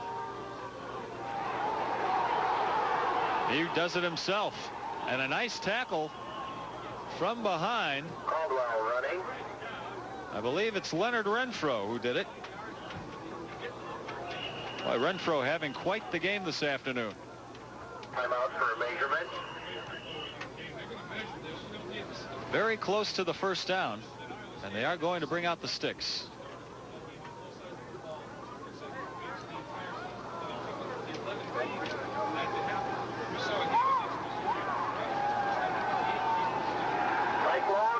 Referee Larry Fisher says yes, the nose is well into first down territory. We'll give it to him.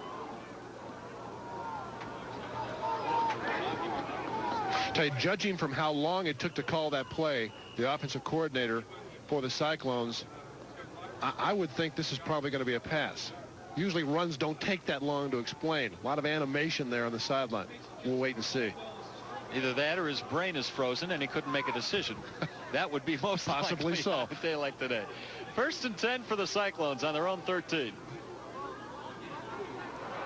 And you are right, Dave. He was looking to throw. Nobody was open. And Renfro knocks Caldwell out of bounds. Chad Brown also there. And Colorado's done a better job. You see Chad Brown smiling after he got up. Much better job containing Kevin Caldwell. In college football, when you're sacked, the total comes off your rushing total. So Kevin Caldwell has negative yardage here running the football. Unlike in the NFL, when you're sacked, it comes off your passing yardage. 2nd and 8.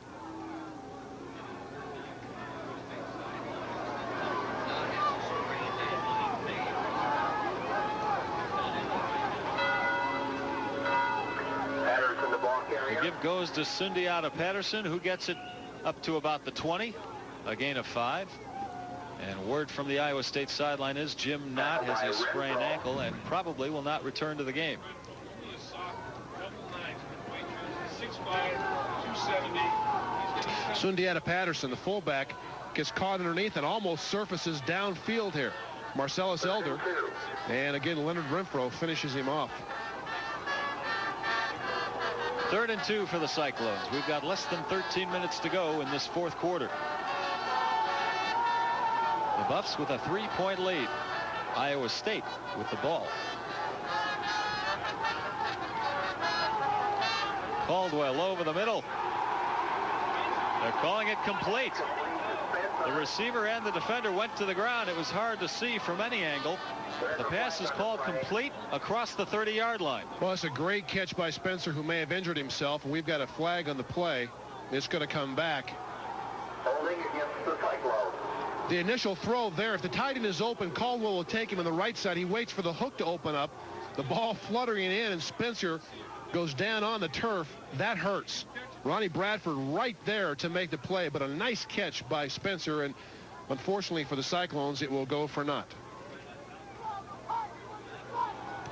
Well, all that debate for nothing. Iowa State is called for holding, so that ball will come back.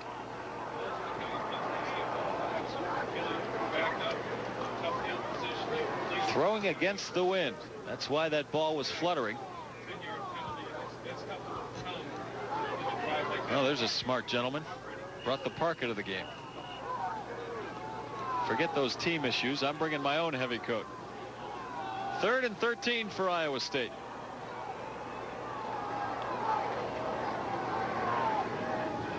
And a timeout called by Caldwell. He doesn't like what he sees with 12:29 to go in the final quarter.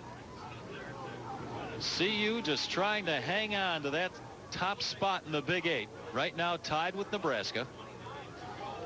A CU win will assure them of a share of the Big 8 lead. It will also assure them of going to either the Orange Bowl or the Blockbuster. And we'll be right back in Ames.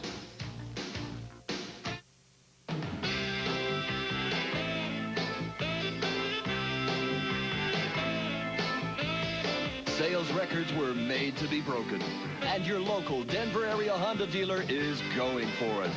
Now's the time to buy a new Civic, Accord, or Prelude, because they're priced to move. Go for it and save. Honda, the leader of the pack. Oh, Honda, the leader of the pack. Honda. High prices are low at Subway, but I'd rather focus on sandwiches. People call them hoagies or heroes or submarines because they're shaped like submarines, but we call them Subway sandwiches. Our 6-inch meatball sub features meatballs and sauce on bread I just baked, all for a low economical price. I won't say how low, but you'll probably find enough in the cushions of your couch. For 25 years, Subway has quietly made some of the best sandwiches anywhere, like the 6-inch meatball sub, only $1.69, only at Subway.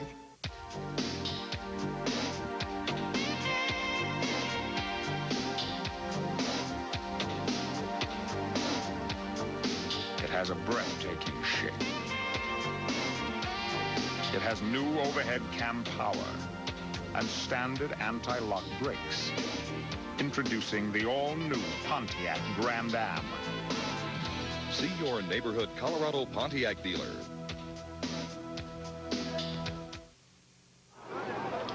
Jack Trice Field in Ames, Iowa. The grounds crew actually roped off the upper deck here at the field, but these fans found their way up. I don't know why they'd want to, because the wind hits them that much harder up in the stands. Only about 250 people showed up to this game today. It's 3rd and 13 for Iowa State. Caldwell in trouble.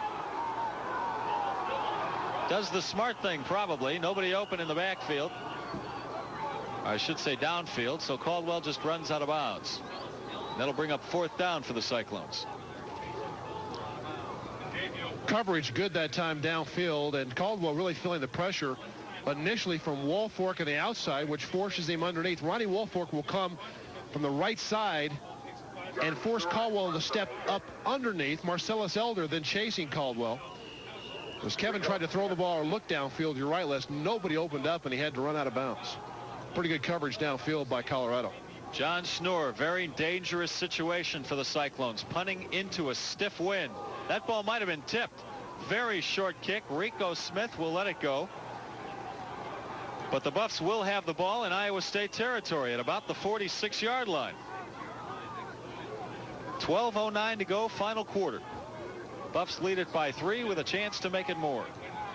Because Colorado now has the wind at their back in the 4th quarter, it makes the touchdown drive in the 3rd quarter that much more impressive and important. It gave Colorado the lead, and obviously now the wind conditions favor CU. Well, be sure to join us tomorrow as NBC and Channel 4 Sports brings you the best in NFL football.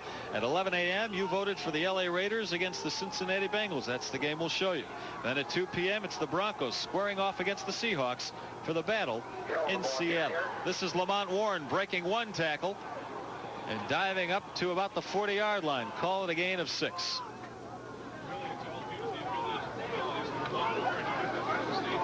Yeah, that Bronco game starts at 2 o'clock against Seattle tomorrow. We talked about Lamont Warren's strength. Watch this.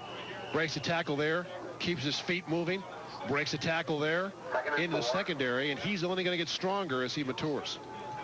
I did want to mention that coverage tomorrow starts at 10 a.m. with Broncos beat, followed by the NFL Live at 10:30.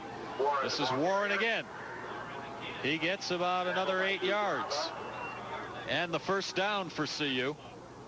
Why, Dave, you can feel the momentum swing CU's way. Doesn't look like anything is going to stop them right now. Well, Warren is a glider, and it's tough to glide in these conditions, and yet watch him. Kind of leans to the outside, picks the legs up. Lamont Warren is going to be a terrific player. The footing actually is a little better now because the wind has blown most of the snow off the field. That time the Buffs go up the middle on first down. James Hill gets a couple. The bad news is they've got to ride those things home. Well, if you got the wind, you don't even have to pedal. Need some studs in the back of those tires. People do crazy things when the weather gets cold. You know that? I mean, you know, if it's 90 degrees, you don't see them doing that. But here, 30 below zero, they've got their bikes. And the craziest thing today is going outside in this stuff. Lamont Warren down to the 26. Call it a gain of about 3. So that should bring up 3rd and 5. Dan Milner and Larry Radigan the tackle.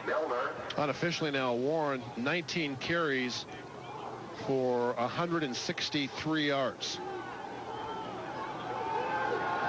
And 75 of those yards came on a touchdown run in the second quarter. 3rd and 4. The Clock ticking. 10:15 to go in the final quarter.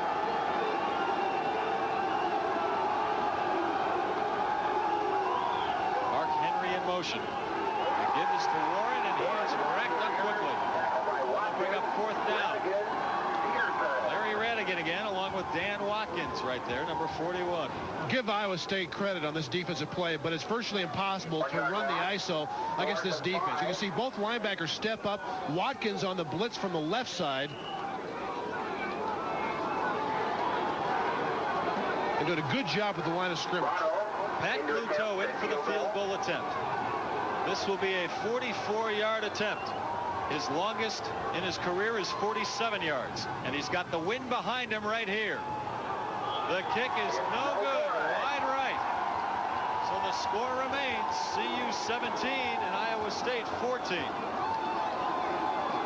Well, Bluto hit that ball well. I don't even think he pushed it. I think he just hit it dead right, and it missed by a couple of feet outside the right upright. Bluto and Jim Harper, the Buffs' normal place kicker, their usual place kicker, I should say, fought it out this week. Bill McCartney put him head-to-head. Bluto won the job this week. Normally, he's a barefooted kicker. He's not going to take that chance here. The windshield the way it is. So the Buffs lead it 17-14. 9:26 to go in the game. And Iowa State with the ball on its own 27. Caldwell hit by both Beekert and Leonard Renfro.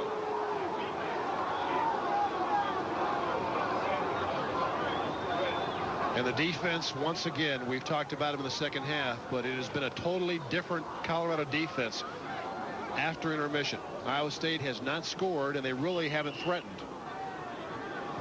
There's been only one score this second half, and it was put in by the Buffs. Darian Hagan to Sean Embry touchdown pass. And Hagan, with that pass, tied the CU record, all-time record for touchdown passes thrown in a career. He's tied with Steve Vogel. 2nd and 9 for Iowa State. Caldwell with 2 fakes. That ball is incomplete. Knocked away by Greg Beekert, the linebacker. The reason you're seeing Kevin Caldwell fake at the line of scrimmage, if the initial receiver is open, he gets the football. He fakes to the right side, then he backs up and lets the play develop. This is a tight fit. Beekert, coming from left to right, almost gets there and knocks the ball away from McMillan. That throw had to be perfect. It was just a little bit off. Well, you got a good look at that Iowa State offensive line coming to the line of scrimmage. They averaged 302 pounds across. 3rd and 9. Iowa State with the ball on its own 26. Caldwell escapes one tackle, and then it gets sandwiched by Joel Steed. Brought down by Steed and Renfro. And Leonard Renfro. Iowa State in a punting situation now. Take a look at Leonard Renfro. He has been active here this afternoon. Moves down on the stunt, keeps his feet, comes directly down the line of scrimmage, and gets to Caldwell just as the young quarterback tries to turn it up. Leonard Renfro has not been blocked much this afternoon. John Schnorr to punt. Rico Smith to receive. We're under the 8-minute mark in the final quarter. Buffs lead at 17-14. Iowa State fakes the punt, but well short of the first down, so CU in very good shape right here will have the ball at approximately the Iowa State 33-yard line, starting fresh. Well, Jim Walden gambles here, but he's got to keep in mind he's playing a guy who's gambled the last couple of weeks. And the fake on 4th and about 8 just doesn't work. The snap went to the backup quarterback, Marv Seeler, but it didn't work. Sales, 1st and 10, Colorado at the 32. Buffs with the ball, 1st and 10 from the Iowa State 32. Hagan with the wind, and with an Iowa State player pressuring him, intercepted. Lester Ridley intercepted the Darian Hagan pass. And there was just nowhere to throw this football. Hagan shirks off the attempted tackle by Malcolm Goodwin and then just puts it up for grabs. And although Mark Henry was a step behind, going to be a tough throw in these conditions, even with the wind.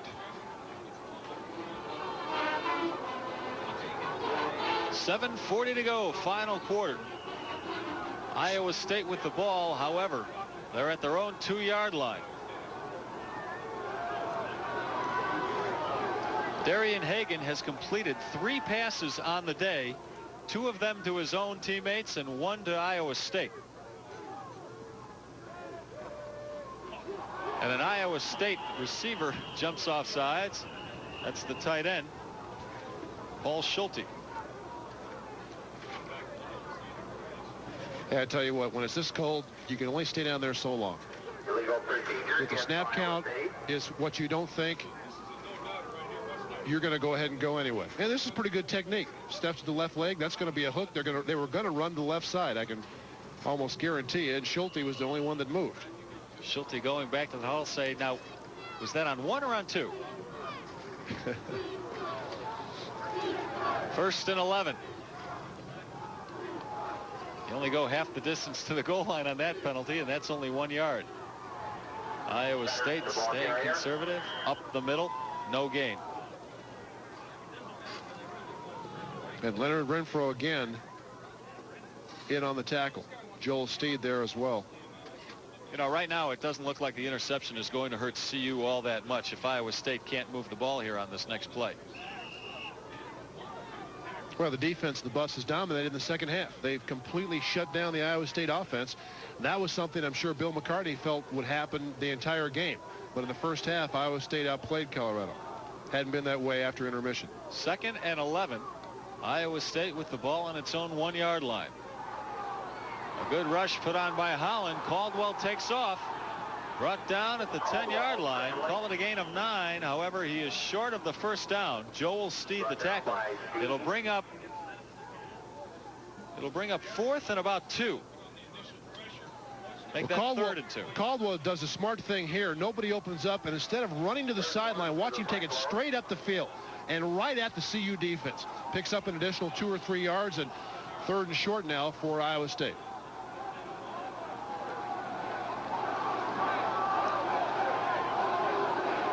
Iowa State needs 1 yard, yet they line up 3 receivers to the right of the quarterback, Caldwell. No running back behind Caldwell right now. He is able to pick up the first down. Maybe a half a yard short there. Now he's going to be short. What a great play by Chad Brown. Caldwell, again, a running back converted to quarterback, so you know his instincts are to pull it down and run with the ball. Nobody behind him. He looks to the tight end. First, he's covered by Beaker. Comes back right side, the strength of the formation. Now feels pressure, and he's going to run for it. Watch how quickly Chad Brown closes on Kevin Caldwell and gets him just short of the first down. They're going to measure it.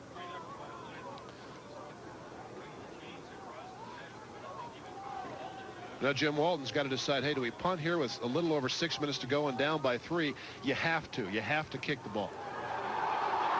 They do get the first down. Well, I tell you, he was knocked out of bounds well short of the marker and must have got a very kind spot. I think what might have happened is the person holding the marker dropped it as he saw the play coming towards him, and it fell forward.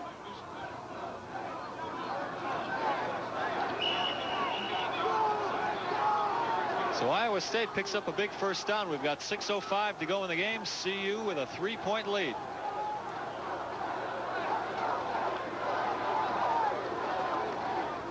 Caldwell with new life, almost intercepted. He threw it directly into the hands of Eric Hamilton. But Hamilton couldn't hang on. Boy, if he did, he had just 11 yards in front of him for the score. Well, Hamilton, the strong safety, you'll see him on the left side of the screen. He's jumping up trying to bat the ball down and has it hit him right under the chin strap. And Eric just couldn't quite hang on. I think that ball surprised him how low it was thrown. Caldwell tries to look at it, hits him right in the shoulder pads. He tried to get the ball outside to Lamont Hill, the wide receiver. Hamilton just couldn't quite hang on. 2nd and 10. This is Williams. Almost to the 30-yard line. A first down for Iowa State. Greg Thomas, the saving tackle. And what few Cyclone fans are here, they like that play. Well, easily the biggest play of the second half. Sherman Williams on the draw. And nobody's there. Good job blocking up front. An excellent block by Doug Skartweed on Greg Biekert. And Greg Thomas, once again, has to make a big tackle. Offensive line for Iowa State, and especially Doug Skartweed, the left tackle, have played very well this afternoon. Another first down for Iowa State with the ball at its own 29-yard line. Caldwell will keep it. Up to about the 38-yard line. A gain of another 9 yards, so that'll bring up second and very short. But Caldwell tucks that ball under like a tailback, doesn't he? Yeah, because that's what he is, basically. Caldwell again looks downfield and quickly said, I'm out of here. Has good athletic ability, nice quickness, and almost picks up a first down before Greg Biekert gets to him. And again, they're going to bring out the chains to measure. This time, however, Iowa State about a yard short of the first down. You can take a look at the Big 8 standings. Colorado and Nebraska both with 5-0-1 marks. Iowa State at 1-4-1. If Colorado is tied here, it pretty much knocks them out of that conference title hope. And Iowa State is down 17-14 with under 5.5 to go. I think Jim Walden, if given the opportunity, would probably go for the tie. I don't think he would force a fourth down and long trying to get the touchdown. Second down and 1 for Iowa State at its own 38. This is Williams again. And he gets the first down and a little more, up to about the 44. Boy, he has some speed. He runs a 4.29 40-yard dash, or at least he did in high school. I'm sure he's not running that well today. Well, what's he run 4 yards in? Because that's about as far as he went there. The offensive line doing a good job. You see again Skartweed blocking on Biekert.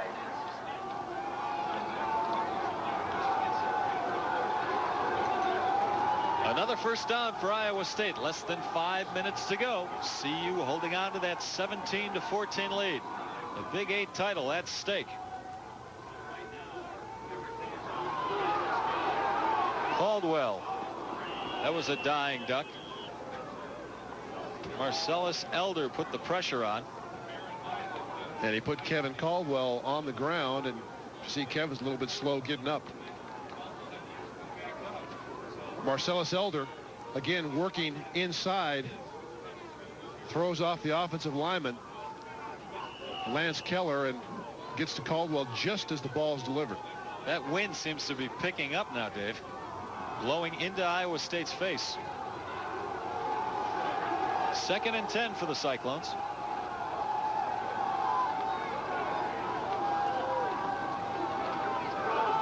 This is Williams again. Into CU territory. Down to about the 41-yard line. Well, this has been the best running play for Iowa State all afternoon. The draw, and Sherman Williams again with this kind of speed, he doesn't need much. The offensive line sets. It's actually a trap draw as Joel Steed gets trapped by the right guard, and Kevin Williams skirts through the hole. Good block. I was just going to say, good block that time by the right guard of the Cyclones, Tony Booth. Another first down for Iowa State. This time Caldwell hit by Chad Brown. Renfro grabbed his ankles, and Brown hit him up top. But it's a great play by Leonard Renfro. This was going to be an option, not a pass. Renfro breaks through, takes the fullback and Caldwell, stands him up. As Caldwell tries to throw the ball away, Chad Brown finishes him off. Boy, Renfro's having as good a game as I've seen any CU defender have all year. Chad Brown, the junior out of Altadena, California, finishes off the quarterback Caldwell. Second and 15, the ball at midfield.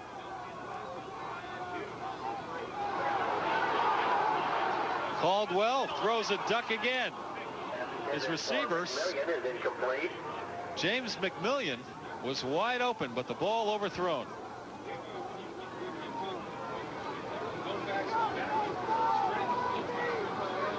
Well, Caldwell, I think because of the pressure, I believe that was Joel Steed, could not step up and really get his body into the throw. McMillian almost made a great catch.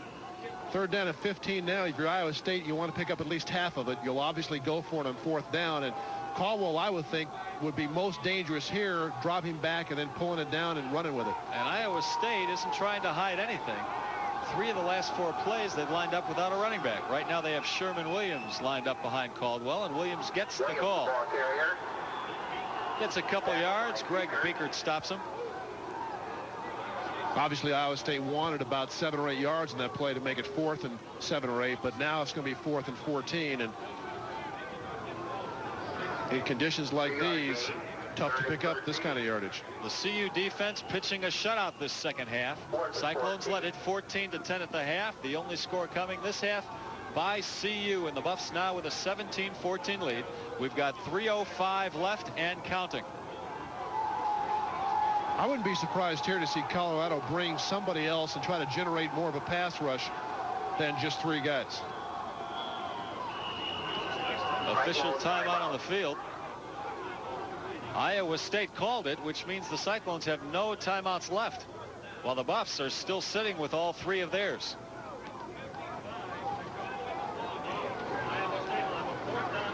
While Caldwell talks things over on the sideline with Jim Walden, we'll take a break.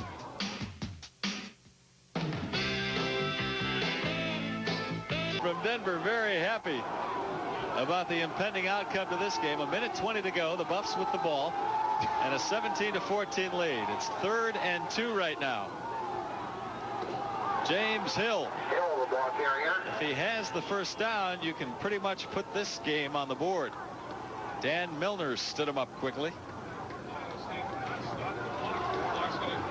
Well, Dave, let's talk bowl scenarios here.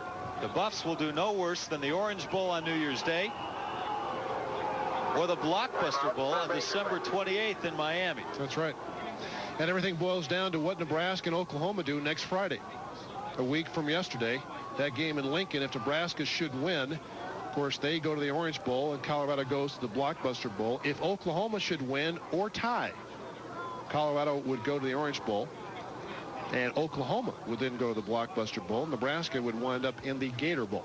Colorado is the only Big 8 team that does not figure in the Gator Bowl. And with a win here, Colorado sews up its 3rd straight Big 8 championship. The Buffs might end up sharing it with Nebraska if Nebraska wins on Friday. But that's the goal every year for Bill McCartney and his staff and his kids, the Big 8 championship. And they've accomplished that for the 3rd year in a row. By the way, if the Buffs do end up in the Orange Bowl, they'll play against #1 ranked Miami. If they end up going to the Blockbuster Bowl, they'll play against 7th ranked Alabama. 55 seconds to go. The Buffs with 4th and 1. They will go for it. Smart of Hagan to let that clock run down. 9 seconds, 8 seconds, 7. Use all the clock you can before you snap the ball, if you do. They probably will take the penalty here. That's exactly what they do. And they take a timeout. Want to kick it here. You don't want to give Iowa State any chance of field position and maybe a chance at a long field goal. I would think you want to punt the ball, although snapping the ball in weather like this can be tough too.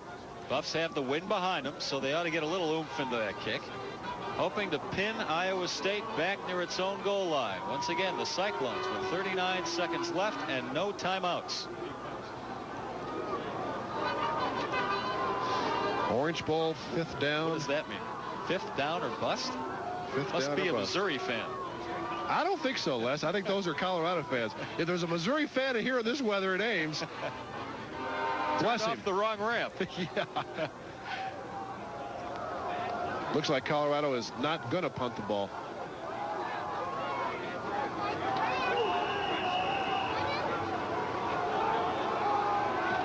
Fourth and 1 for the Buffs. Hagan keeps it. Dives over the pile. Looks like he has the first down. And if he does, this game is over. You see Darian Hagan. This is going to do it for a marvelous talent, at least in regular season play. Hagan is 27-4-2 starting as the quarterback. Colorado 27-4-2 and Darian Hagan has started. And today it'll be his 28th win. What a great career he's had at CU. Well, I guarantee you. He will go down as the best quarterback in Buffalo's history.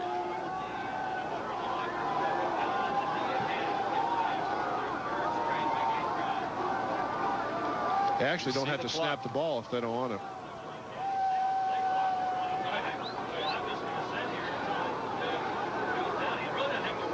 The play clock is not running.